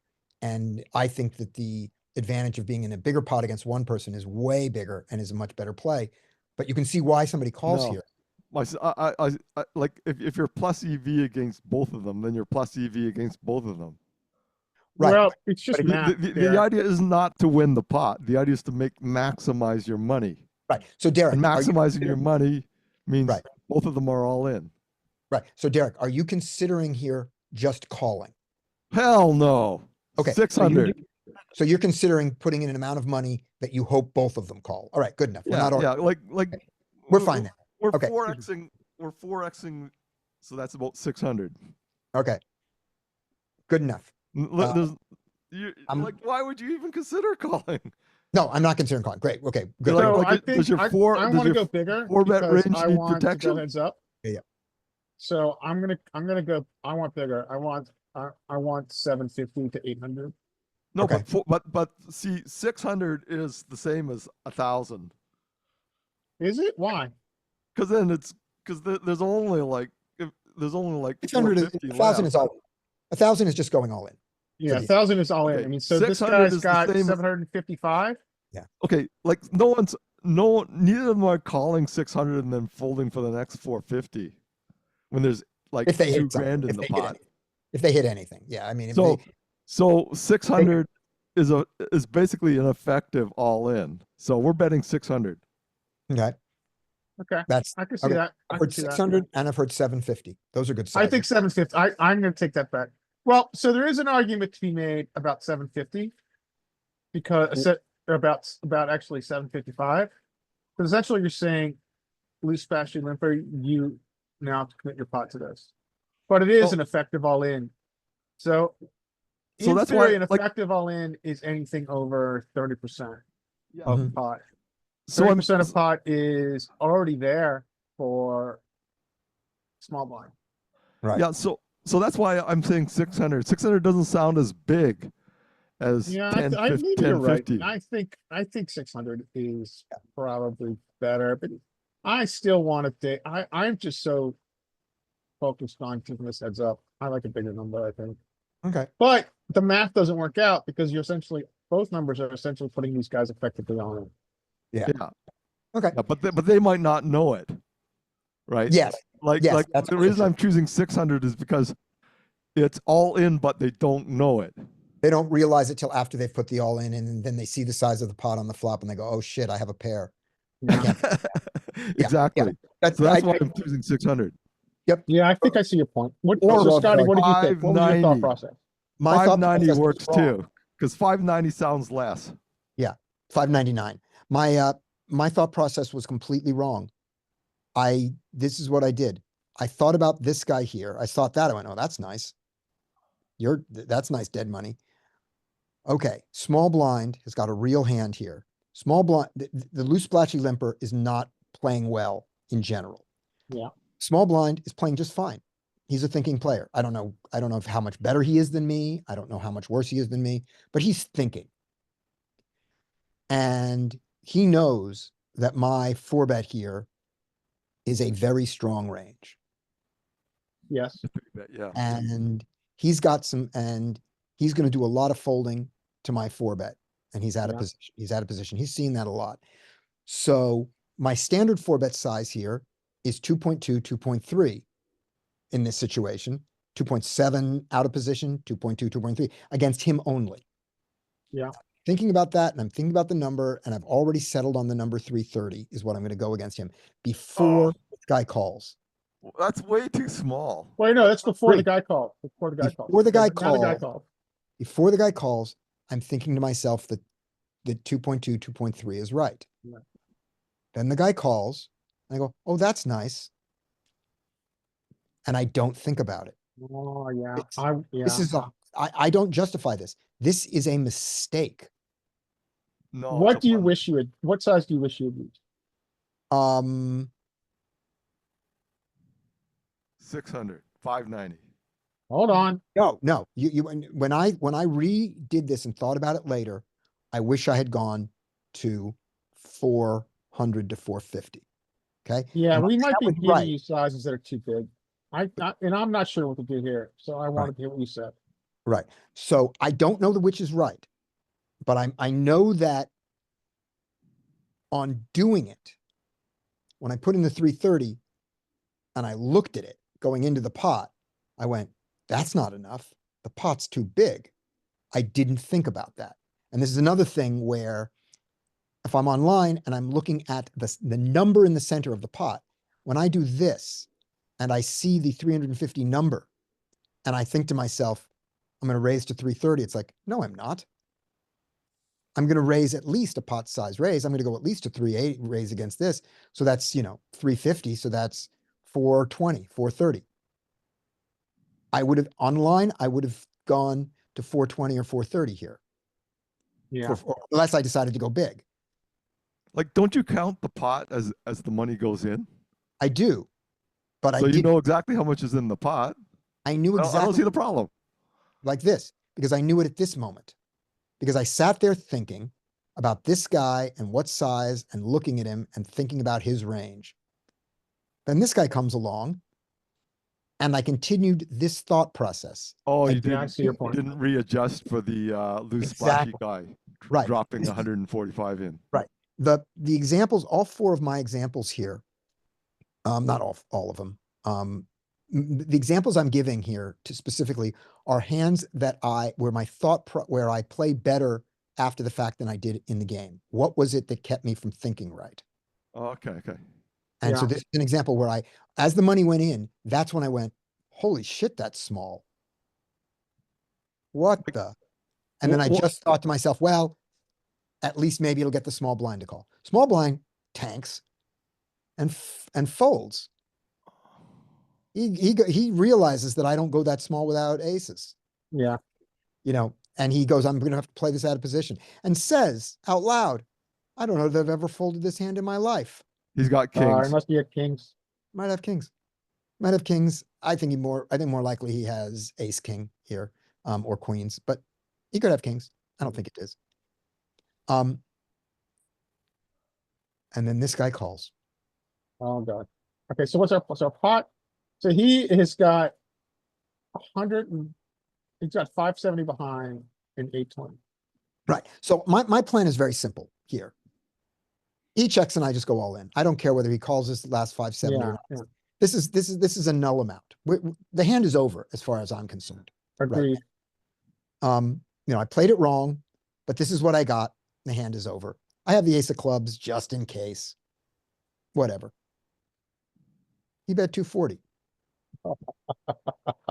And I thought to myself, there's a good chance I'm beat right now, but I'm never folding. Yep. Agreed. Should I raise? And I said, no, there's no value in raising here. Because you never folding. Right. Normally when you're never folding, there is a value in raising, but in this case, it's like, why tell him that his ace nine is not good? I don't think he's going to get away from it, but why tell him? What do I care if a club, if he has a draw, he's not folding his draw. If he has a made hand that I beat, I might, he might fold it, like that.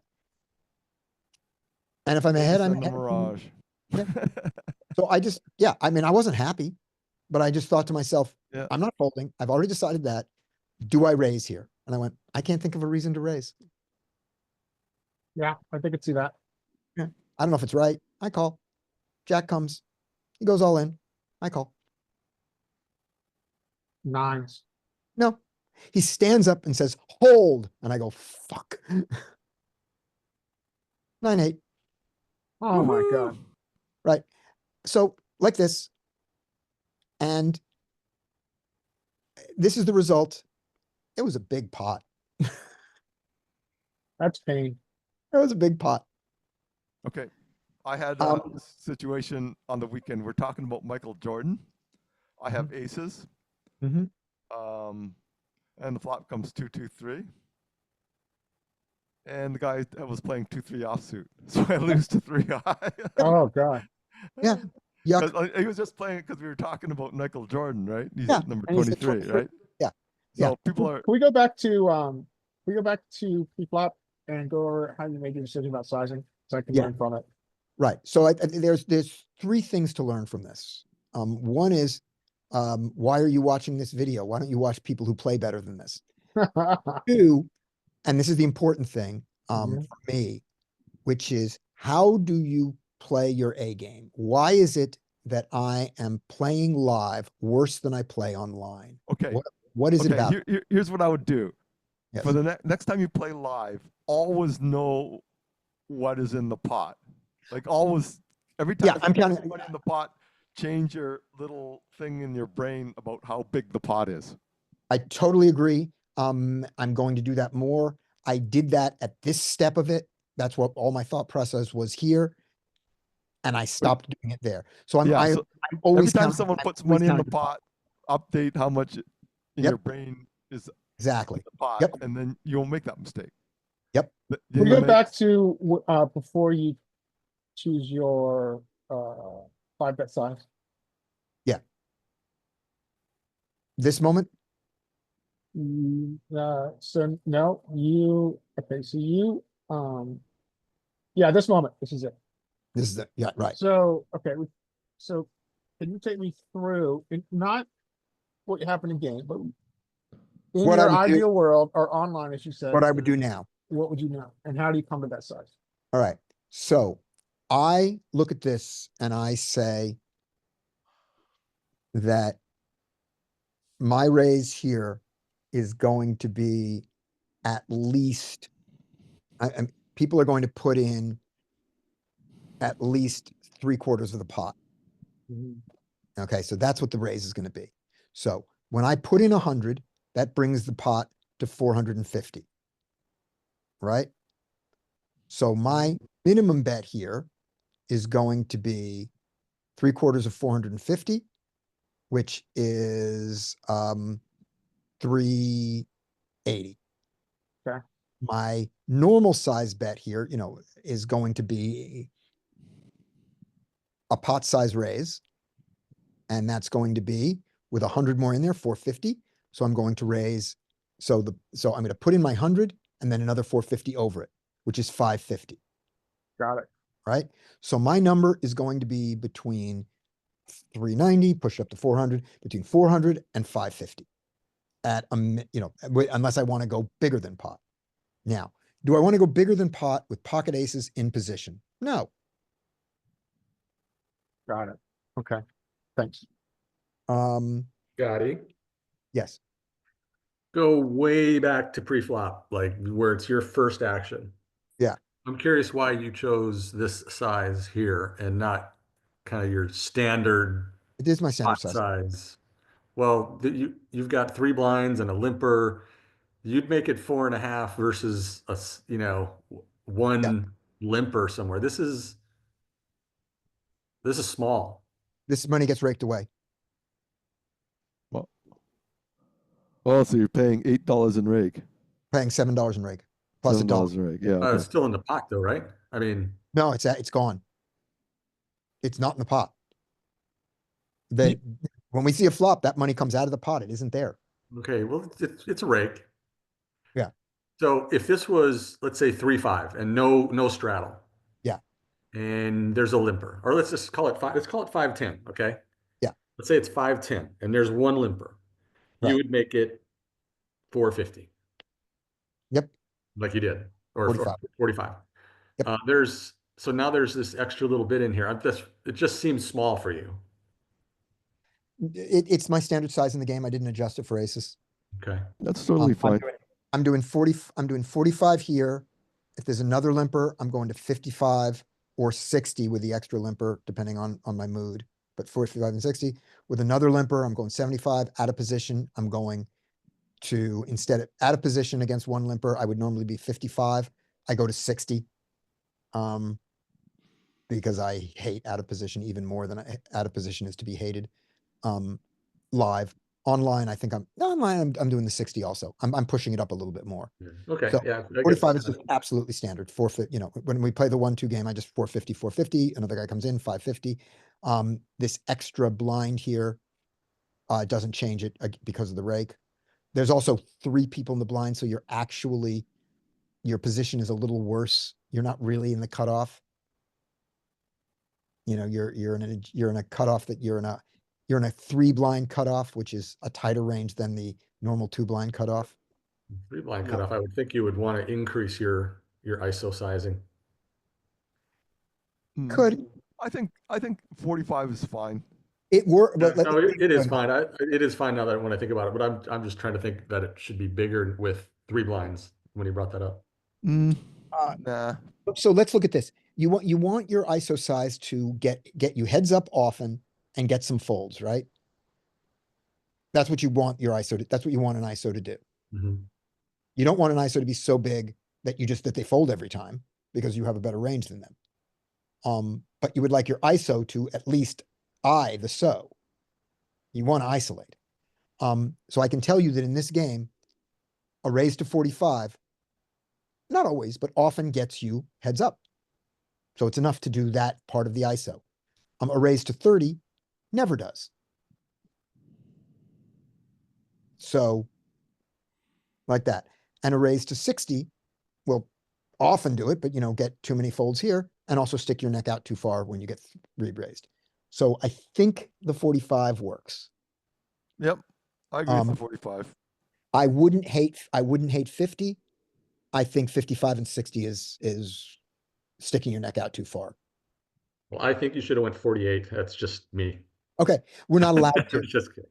By the way, Mike, we're not allowed to. Oh, I know. Yeah, I know.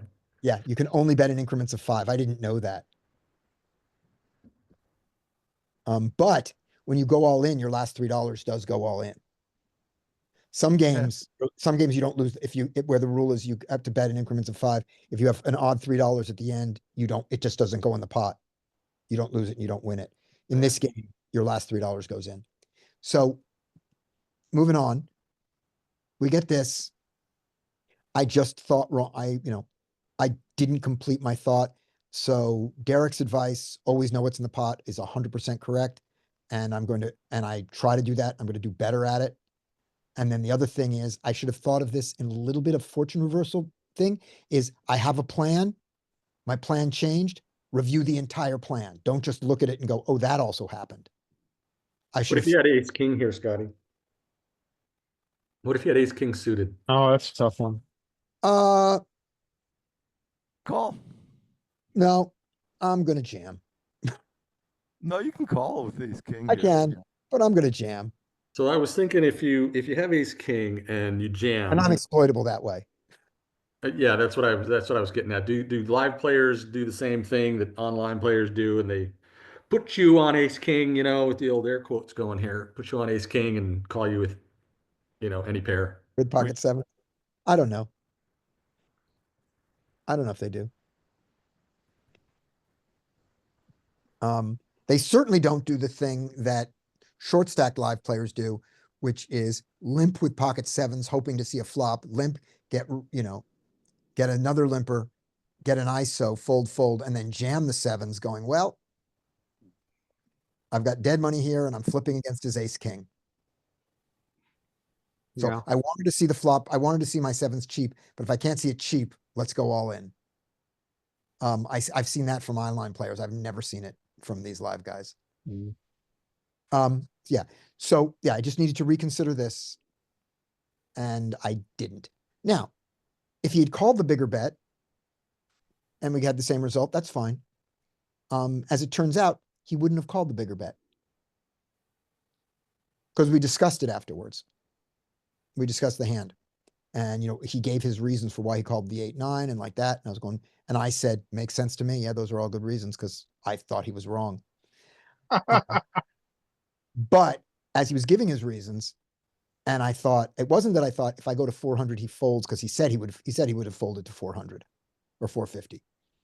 And I believe him.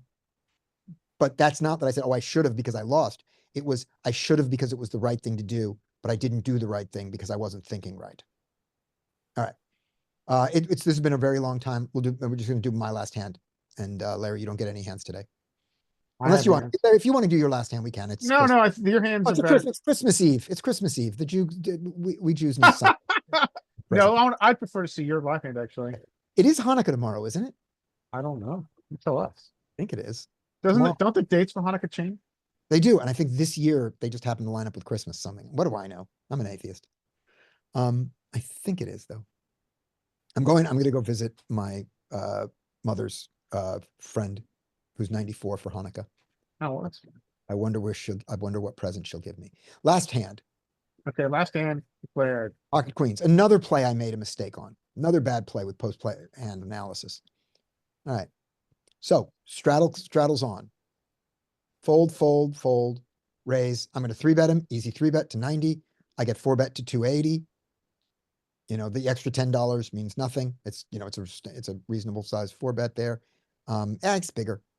It's a bigger Big. than it needs to be. But It should be about 2x, 2.5x. yeah, 2.5, 4.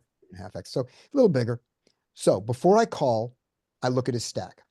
So I know how much is in the pot, and I look at his stack, and I want to see how much more am I risking for the overpair and the set mine. And I look and I go, nowhere near enough to set mine. I'm not set mining with queens. All right. If I call these queens and the board comes without an ace or a king, am I going with it? And I said, yeah. How much money has he got left after this? Another 620. Pot's going to be 580. So it's going to be, you know, basically an SPR of 1. I'm okay with queens with an SPR of 1. Okay. So great. Given that, do I want to jam? So that's the first question. I've decided that my play is going to be call, and if there's no ace or king, go with it. Would you donk jam or would you check? Oh no, I was going to check. Okay. I was going to check and call whatever his bet was. If his bet was small, I don't think I was going to, I don't know if I was going to jam on him. I might have. I didn't think that far. Okay. I just thought that I'm going to, you know, I'm going to check out of position on all flops, whether it's queen high or not. And Okay, so let's go over a couple pieces here. I think his fold 4 is big. What kind of, do we know anything about this player? reasonable. I had nothing. I had nothing to criticize about his play. Okay. Or Do you think or he's a his for-profit player? could be, absolutely could. So, so this is an oversized fold 4. Yeah. So I think generally hand strength is sometimes disclosed by bet size. How many big blinds were you pre-flop here? Go back one step. Okay. Remember, don't read the big blinds. Take your No, big blinds I in know. half. I know. Yeah. Yeah, Okay. just go back one step. So he started with 180. 180. Okay, so 180. Yeah. So 90. Well, maybe I'm So wrong because it's 90, yeah, 180. Mike. 90 with the straddle. Yeah. He's got 90 big. Oh, sorry. Yeah. He's got 90 big blinds. So he went like a little bit more than 3x. Right. Maybe Which- that's okay at this stack depth. I think he's supposed to be smaller. Yeah. I had not seen him 4-bet yet, but I was not of the opinion that he was so studied in poker that he had settled on a 2.3 cold, 2.2, 2.3 cold 4 in position and a 2.7 out of position, as opposed to my 3 bets, you know, my raises are usually 3 times the previous bet. So Yeah. I thought So that he knew my raises are usually 3 times the previous bet. I thought that this leaned a little bit towards away from aces and a little bit towards kings and ace king and jack jack. You know, if you know, if he has that and queen queen, then ace ace. That's the only Okay. thing. You know, shave off 5% of his ace aces because of the sizing, and that's all I thought. okay, cool. So the first question is, if you've decided that, you know, on the play that I've decided here, do you just go all in now? Can I just ask another question? Yeah. Would GTO fold jacks here half the time? Yeah, yes, Yeah. there would be a lot of folding. There's folding of queens here, I'm sure. Only queens here. Yeah. So, like, if he is studied, he's not playing jacks very often. Is what Oh, you're him. saying. I thought you meant you. I thought you meant my jacks. Do I fold jacks here? No, I mean him. What I thought. Yeah, he's not 4-betting jacks pure. I don't think he's 4-betting jacks, by the way, against So me. I'd say there's maybe 25% chance that's or less that it's jacks here. Yeah, yeah. So he can dump it if Yeah. he's playing GTO. If he's not playing GTO, then I don't know. I think he has a little do bit you of think? jacks here. You know, I Maybe 25% jacks here 25% of his at jacks, most. 25% of his jacks. Yeah, maybe he's only playing suited jacks like that. Suited jacks. Yeah. And no tens. So Oh, okay. Yeah. so I decide to call. I don't think this is given my strategy. I don't think I'm playing against my strategy. I don't think I've contradicted myself by calling, because I am going to get away when an ace or a king flops. Yeah. And so that seems reasonable. I get this flop. I like this flop a lot.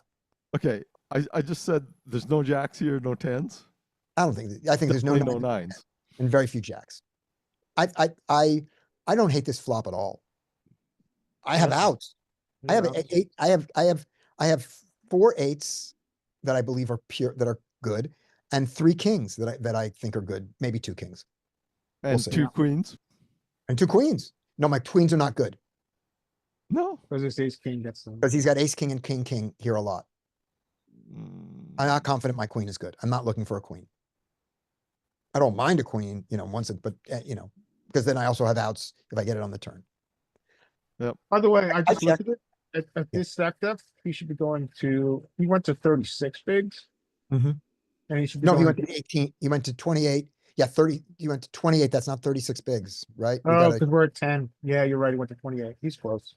Yeah, I he's forgot fine. about the straddle. Yeah, he's close. He should be going to 24. He went to 28. yeah, exactly. I think that's Yeah, he's fine. not much to read into that. Yeah. Yeah. And as I said, my saying that I don't think he has aces here was I think he has 5% fewer aces than kings here. That's all. Like not Like- enough to think about. So if he's playing GTO, there's probably very, very few jacks. Yeah, and he's not playing GTO. No one's playing GTO Yeah, at this table. yeah. I'm not playing GTO. No one's playing GTO at this table. I can't. Many of them don't spell GTO. Those of them who know it, I've chosen not to or unable to play it, and I am not able to play it. No one's playing GTO at this table. Yep. But I'm just Okay. saying, do you Right. fold? Do you fold your jacks there?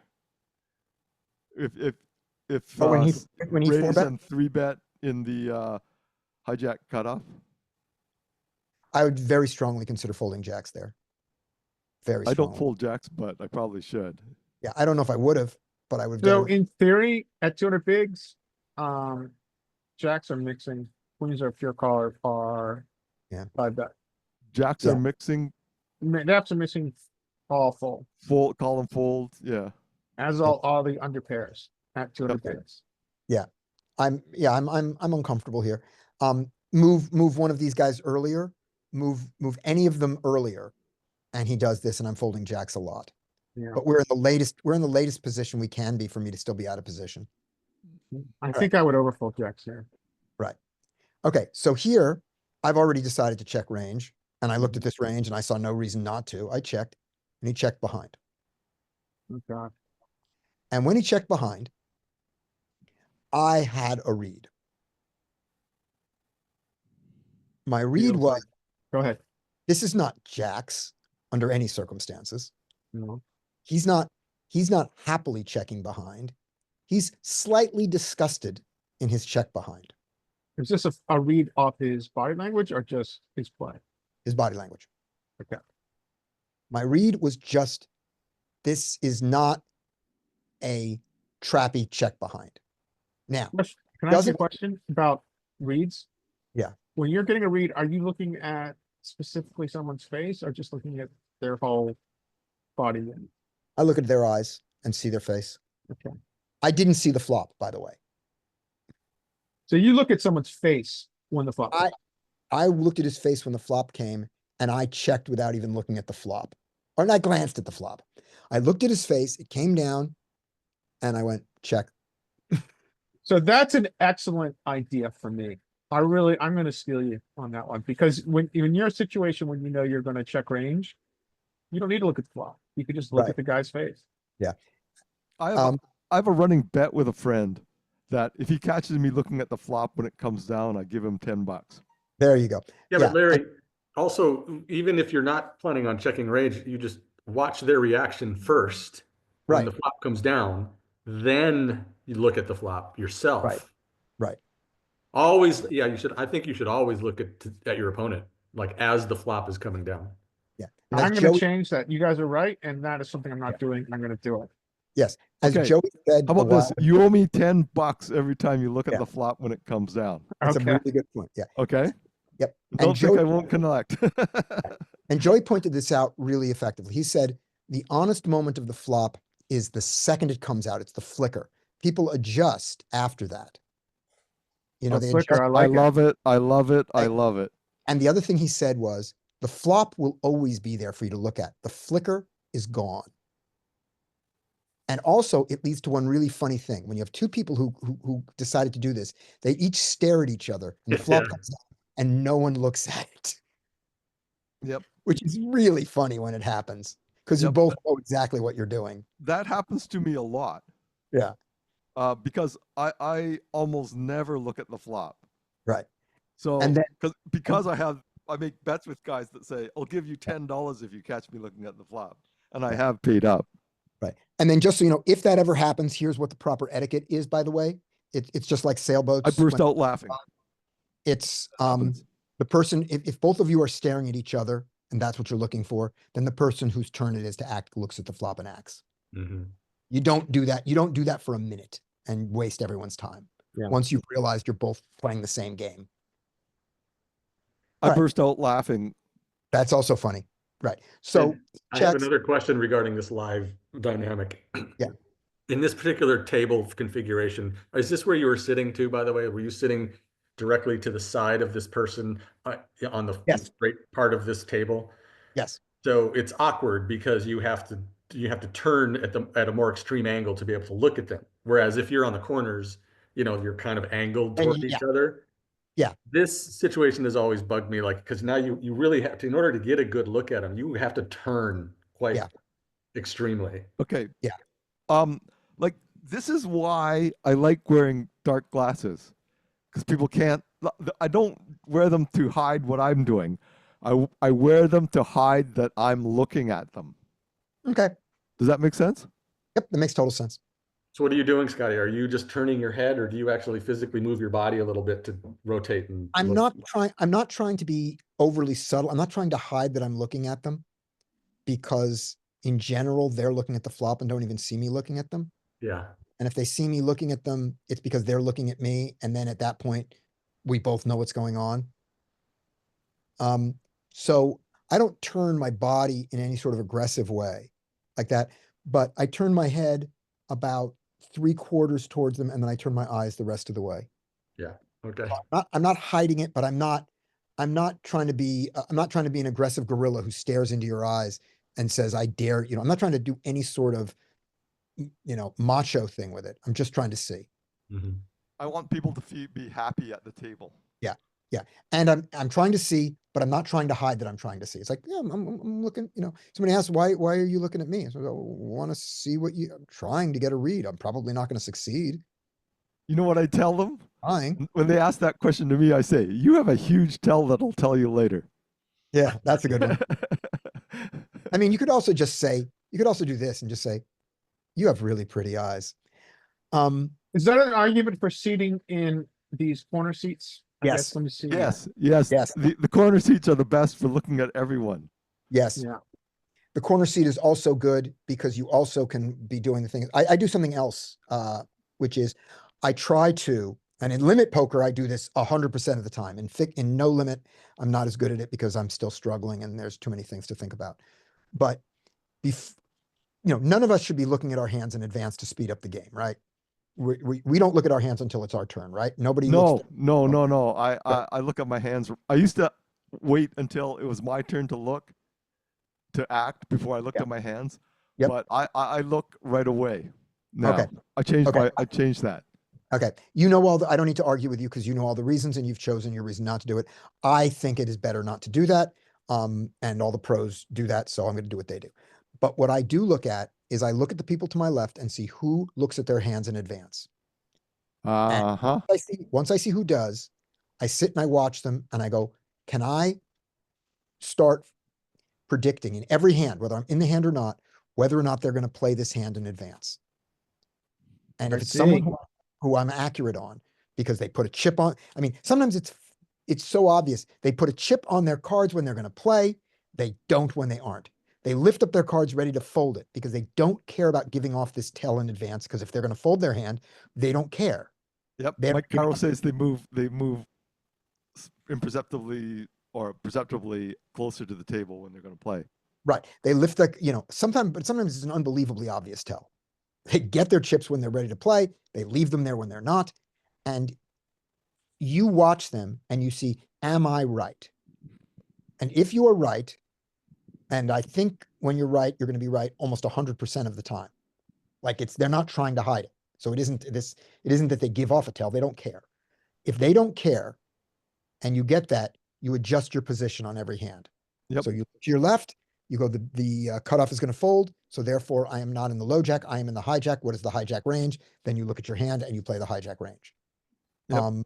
In fixed limit poker, I did that every hand, and I would specifically go to get to the right of people who exhibited this tell rather than to go to their left and try to take advantage of their other mistakes. I thought that was enough of an advantage. In no limit poker, I'm not doing it every hand, but I'm working on it. Is limit poker still running? Yeah, it exists. Yeah, because I haven't seen it in a long time. All right. So let's move on with this because we've been going too long. We're coming up on 4 hours. Okay, so you check, he checks back, He checks back. and you've got to read. Yeah, I've got to read Is his ace king miss? is you know, that aces are possible, but unlikely unless he has the ace of spades. I don't see him checking back here with it. He might not love this flop because it's coordinated and it brings in the king queen, which my king queen suited I have. I'm with aces, but I'm just all over ace king and ace queen here, and I block the queen, so I'm all over ace king. Yeah. And the 9 comes. And That's a blank. it's a blank. That might as well be a blank card there. It's blank. Yeah, it's a totally blank card. And I've decided he has ace king. And here's where I make my mistake. I go all in. And when I do it, and he looks at me and he says, if I fold, will you show? And I say no, but I'll talk to you about the hand forever afterwards, as much as you want. Okay. I don't think you should ever respond to a question. That's fair. That's fair. Okay, like don't respond, don't talk, don't say anything, become a rock. Next time someone asks you a question, do not answer, do not engage. You can only lose. Yeah, that's true. Unless then- you're a professional that's- actor, you're not gonna, Right. you know what I mean? Well, I am a professional actor, but Okay, I'm not a professional actor, so I don't I didn't- engage. But, And- yeah, but I don't mean that I'm good at concealing tells at the poker table. I just mean that I'm a professional actor. That's all I mean. okay, but It's my job. what do you think that you can deceive people by No, responding to No. their talk? nope. Then don't I don't say think, I don't anything. think, I don't think that that I have an additional advantage of speech play of convincing people things. And I Okay, don't- so never respond when people talk to you. So that's fine. Your reasons are valid, and I get that. And I'm going to give you one counter reason, and it's one that you said before, and this is why I choose to do it, which is we also want to make the poker table a fun place. We want people to have fun. Yeah. Because the people having fun are probably fun players, and we want to play against fun players, not good players. Yeah, yeah. Agreed, so- agreed. And so I answer, but I answer in limited ways. You know, will you show? And I'll, no, I never do. But I don't engage in conversation. I try not to give things off. People say, how much have you got? I move my hands and I point to it, or I arrange it if they want me to, but I just try to be polite, and answering is polite, but answering in monosyllables. And you're right. I could be giving off more information than I want to. So I jam, he folds. That's the end of the hand. And then we go to the discussion. And as I'm discussing it with him, I realize how bad my jam was. So your pot size jam on turn is bad Because I'm making it easy for him to make the right decision. yeah. And I you're blocking his, not at all. Right.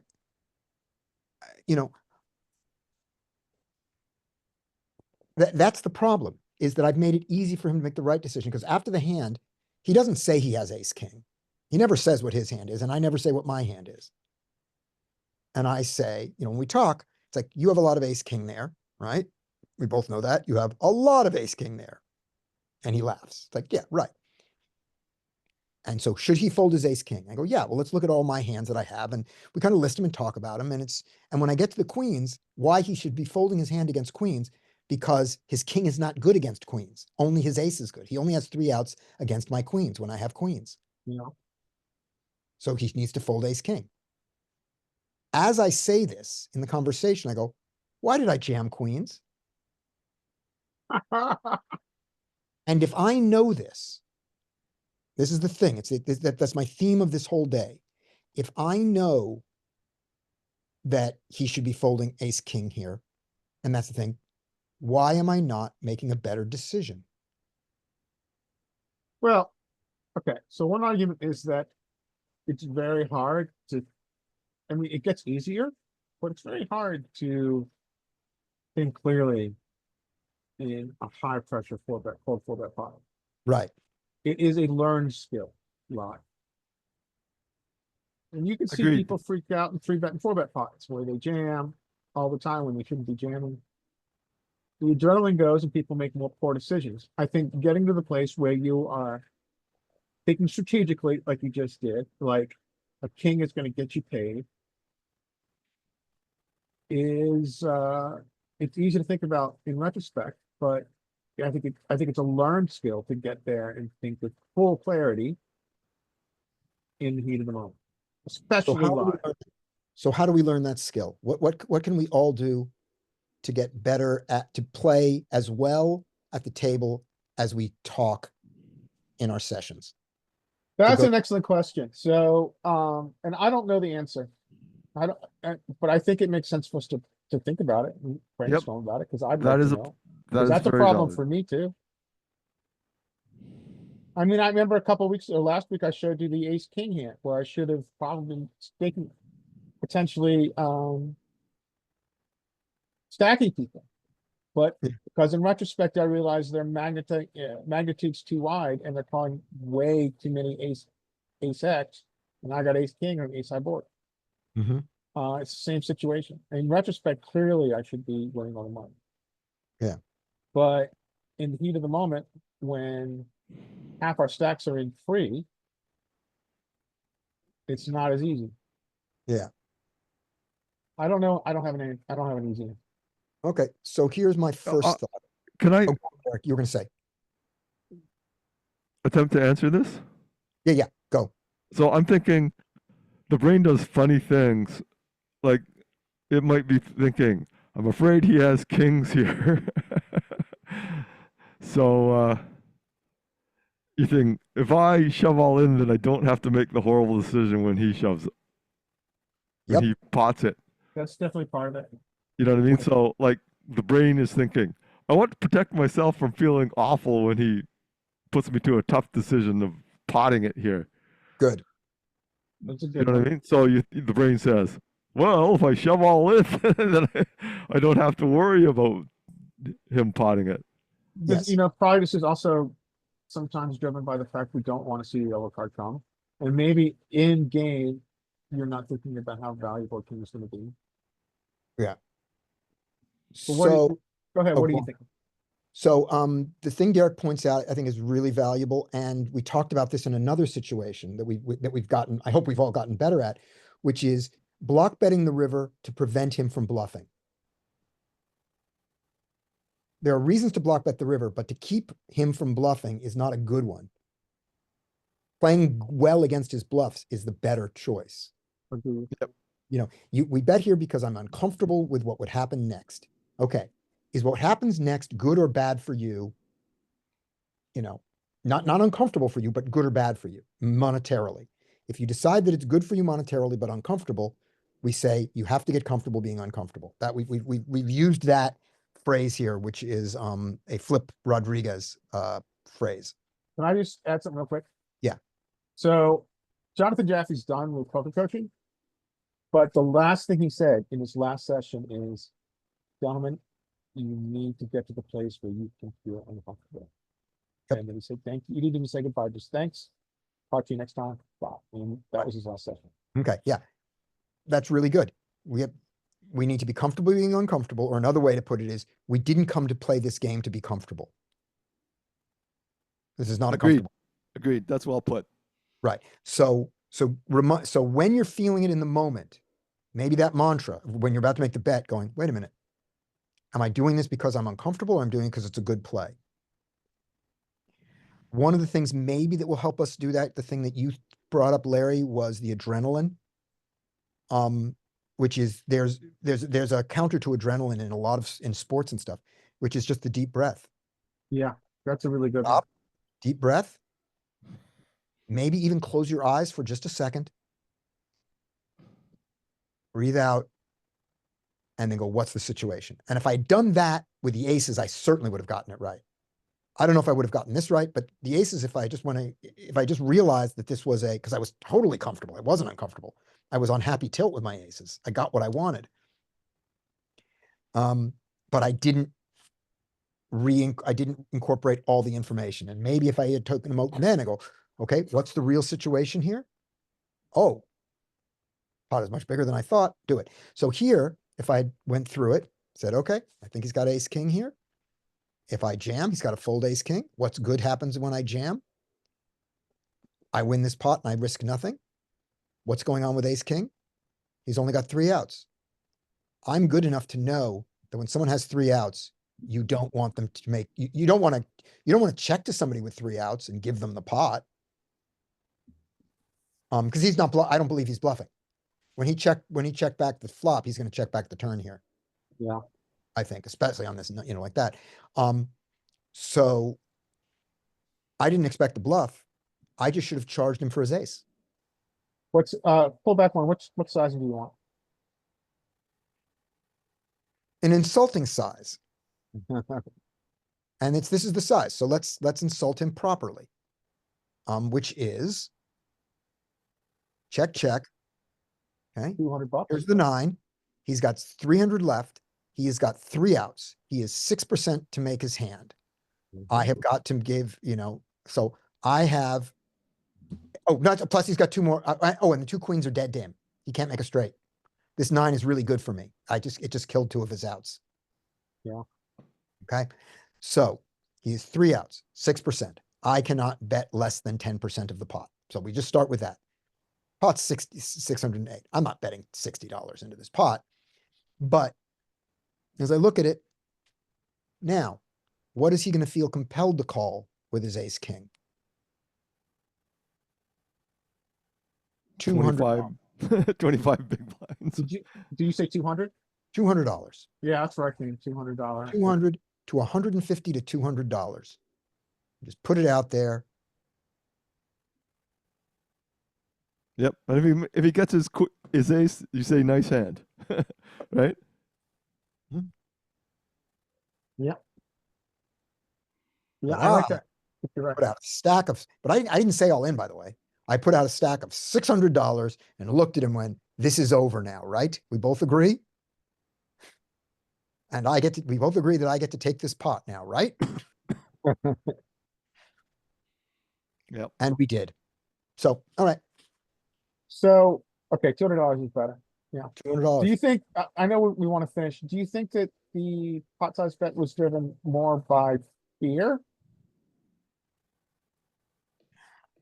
It was driven a tiny bit by fear, but mostly it was driven by the thing that Derek pointed out is I wanted it to be over. Okay, got it. You see this in tournament poker even more than cash game poker, that people get to a point in the tournament where they are just so uncomfortable they want it to be over. Yeah. I don't say they want to bust out, but when they push all in there's a certain point when they push all in where it's just like, I need a bigger stack or I want to be done. This is just too uncomfortable. Yeah. Yeah, that's true. Um, People YOLO it a lot in tournaments. Right. And you also see it you definitely see it in cash games when the pot is unreasonably big and the person has a lock on the hand and they bet an unreasonable size with just give me this pot. I know that you only have 10, you have 12% to beat me. 12% is too much for me to take with this much money in the pot. Give me the pot. Yeah. Have you ever seen somebody bet a very big bet and show their hand? Have you ever seen it happen? All the time. Yeah. Yeah, it sounds so crazy. I bet pot, I bet over pot, I go all in, whatever. The guy's thinking, and I show you my cards, literally show you going, you are beat, fold. Why would they do that? They just want the pot. Yeah. They want to avoid, like, let's say an ace comes on the river. Mm-hmm. You have to fold. It's a horrible.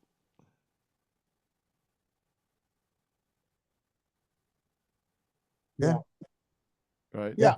Fold. I think we came to the right conclusion. The only thing I And- think that we should work on in the future is talk more about clarity in the moment, because that's definitely something I have to work on.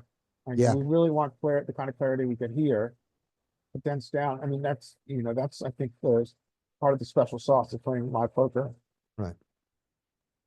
Don't feel rushed. That's important.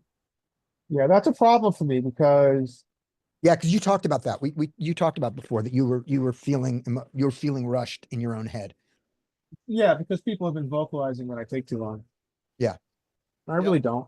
People were complaining that I don't look at my cards before it's my turn to act. Hmm. So that's why I changed it. So I don't know if I should have done that. I'm going back to not looking. I started looking for the same reason, because people were saying you take too long. And so I started looking Several before, people mentioned that I took too long. So but fuck them. They can call the Yeah. clock. yeah, I'm gonna So, start. they're I'm not gonna my start the fucking fuck 'em. friends, so- I'm gonna do the fuck 'em next time I and say and not look. I'm gonna adopt the Scotty of not looking until it's my turn. I think you should. Yeah, I'm gonna I, do I that. think there are certain things. I think there are certain things that are poker disadvantages that we should do to keep the game friendly and going. For one thing, when someone says you're good, when they bluffed you, they bet you called and they go, "You're good." I always fast roll. Yes, I always exactly. fast roll because I just assume that my opponents aren't smart enough to like I'm not giving away too much information. Yeah. So I always fast roll. You're giving away almost no information. What you're doing is you're keeping from getting the information of what exact combo did they bluff with. And yes, Yep. that information is valuable, but the cost to the game of chasing away people because you're being unpleasant Yep. is higher. And also, I agree. I agree depending- 100%. I Yeah. always fast roll them. Like if they bluff, I fast roll them. Actually, I fast roll almost all my hands because Yeah. Can I ask you a question real Yeah. quick? So what I get a lot is when I hear someone when they're out of position, they say, "What do you have?" So when they say like, "What do you got?" Oh, Larry?" then that's different. That's different. Don't you don't turn it over then. You just say you just say I called you, you turn over first. Yeah. And then if the guy says you're good, you say, "Okay, thank you." And Okay. and then you can if you feel they're a jerk and you want to be a jerk back, if it's jerk game, then you're totally in your rights. You paid No, I don't want to enter that dynamic, Right. but I do want to know. So what I do say to them is I say, "Hey, mate, feel free to muck. No worries." Yeah, It's up that's to you. good. Yeah, no, that's fine. That's okay? Sure. Okay. You could definitely do this. Say, here's actually a friendly way to do it. What do you Mhm. got? Muck and I'll show. Okay. Yeah, muck and Oh, I'll show. that's a good one. Yeah, just if it's a loser, muck and I'll show. Otherwise you go first. Okay. Yeah, and then you do it. If he mucks, you show your hand because you've said it. You stay you bound by your word. If you want to be nice, you can also That's a just good one. So when someone says to me, when I hear and someone says to me, "What do you got, Larry?" I can say, "If you muck, I'll show." yeah, and I love your inflection on that is great. I mean, Yeah, I we're like that. talking about that. That's a friendly inflection. And then there's one other way you can do it. What do you got? You go, bluff catcher, really. Really, that's all. Yeah. You can That's a say good that one. because then the guy goes, well, I actually have a decent hand. You go, okay, you beat me. Or he didn't. You go, he shows you a decent hand. You go, I actually beat you with my bluff. My bluff, my bluff catcher beat a tiny bit of your value. You can, now we're talking too pokery, so we shouldn't say my bluff catcher caught some of our value. We don't want to talk like that at the table. But you can just say a bluff catcher. I don't think that's, or if you don't want to use poker terminology, what do you got? Enough to beat a bluff. What do you got? That's a good one. That's a good one. I like that too. Yeah. And again, I specifically did it with an upspeak at the end to play beta there, to not engage in the I'm a tough guy alpha thing, because I'm not trying to generate that dynamic in life. I mean, ego is poison to strategy, I think, in Yeah. poker. Right. So Yep. So things like that, like saying that I'm not going to make you, I'm not going to embarrass you to make you show your bluff so that I get the extra information here, to make the game unpleasant is one thing. But not looking at your hand till it's your turn, that is totally within the realm of the game. To say not to do that is almost like saying, I'm not going to check raise because it's not friendly. Yeah, that's a good point. That's a Right. good point. Now, you have to choose your line as to where you want to say is what is friendly compared to what is being taken advantage of compared to what is your right. I remember sitting at a game where a guy, and it was a limit poker game, wasn't even no limit, where the guy had his hand out, like he called the other guy and the guy, but he wouldn't turn over his hand until the other guy turned it over. Because I'm never turning over my hand. You turn over your hand first. And like they called the floor for some reason on this, maybe because it went check on the river, whose turn it was. And it was really unpleasant. It was like, you don't need to be that unpleasant. But I always just show them first. yeah. So I'm drawing the line of saying that not looking at your hand till it's your turn is standard professional good player poker. And if you have to figure out where is the line, I guess you just ask yourself, what would Jonathan Little do? Do whatever Jonathan Little would do in this situation. WWJL. Yeah, WWJLD. WWJD. It's actually that. It's just WWJD. Yeah. Yeah, You're that's right. what it is. Yeah, what would Jonathan do? And you'll probably be right. I don't think Jonathan is looking at his cards early to keep the game fast because he doesn't take him that long to look at his cards and decide what to do. And it doesn't take you that long. Yeah, okay. Okay. Yeah, I It doesn't agree. take you that okay. long. I'm Scottying this one. Okay. So I am too.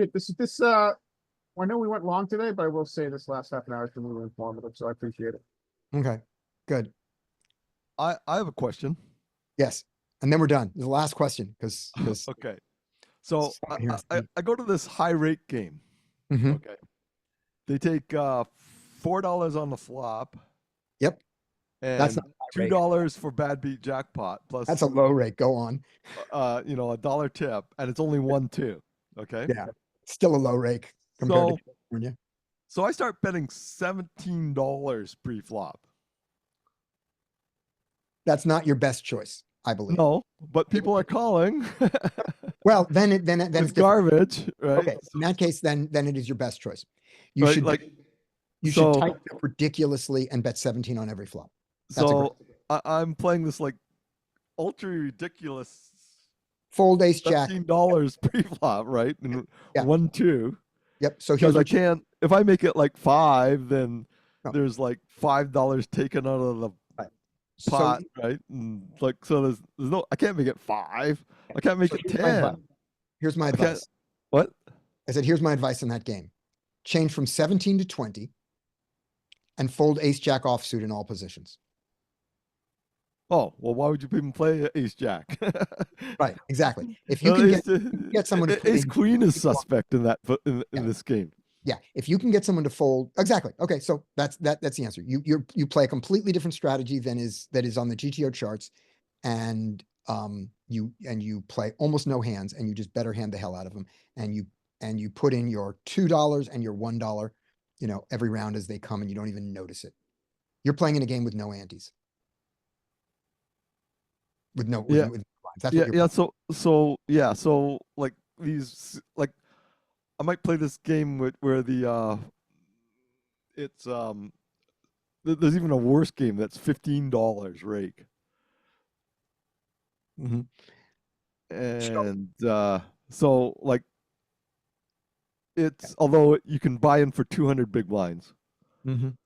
so I might Yep. play the 5-10 there.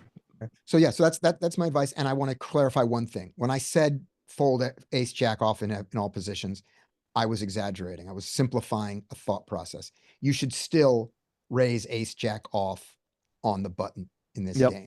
On the You button should is still fine. raise in the small blind with ace jack off. But Yep. I'm talking. I was giving a magnitude of how much tighter you should play. Just ridiculous. Oh yeah, you have to And never tighten call up. them. And also, the other thing you should do, you should have no calling range in any position, including the big blind. Never call in this game, in my opinion. Because if your hand is good enough to put in 9.5 big blinds pre-flop, it's good enough to 3-bet. If your hand can't 3-bet them, fold it.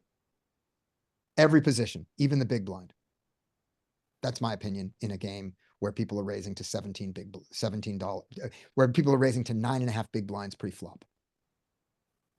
You have no calling range in any position. All right. Yeah. Scotty, Talk. thank you. So you make it 50 or like get out of there. Yeah, exactly. Yep. And you play very few hands and make sure that you have, that you have something else that interests you to do. Scotty, around next week. Let's look at the dates. Next We week are is- around next week. Let me stop the share here. And let me turn off the recorder and just say, if anyone watches this video and has made it to here, if you put in a comment that says, I made it to the end, then what will I do? I will Venmo you $1. $1 per person, up to a maximum of $10 out there for it, because if somebody made it to here and then tells their friends, I'm going to limit that. So I'm going to change this. I will Venmo you $5 and a maximum, and only 2 people can get this. There's my thing.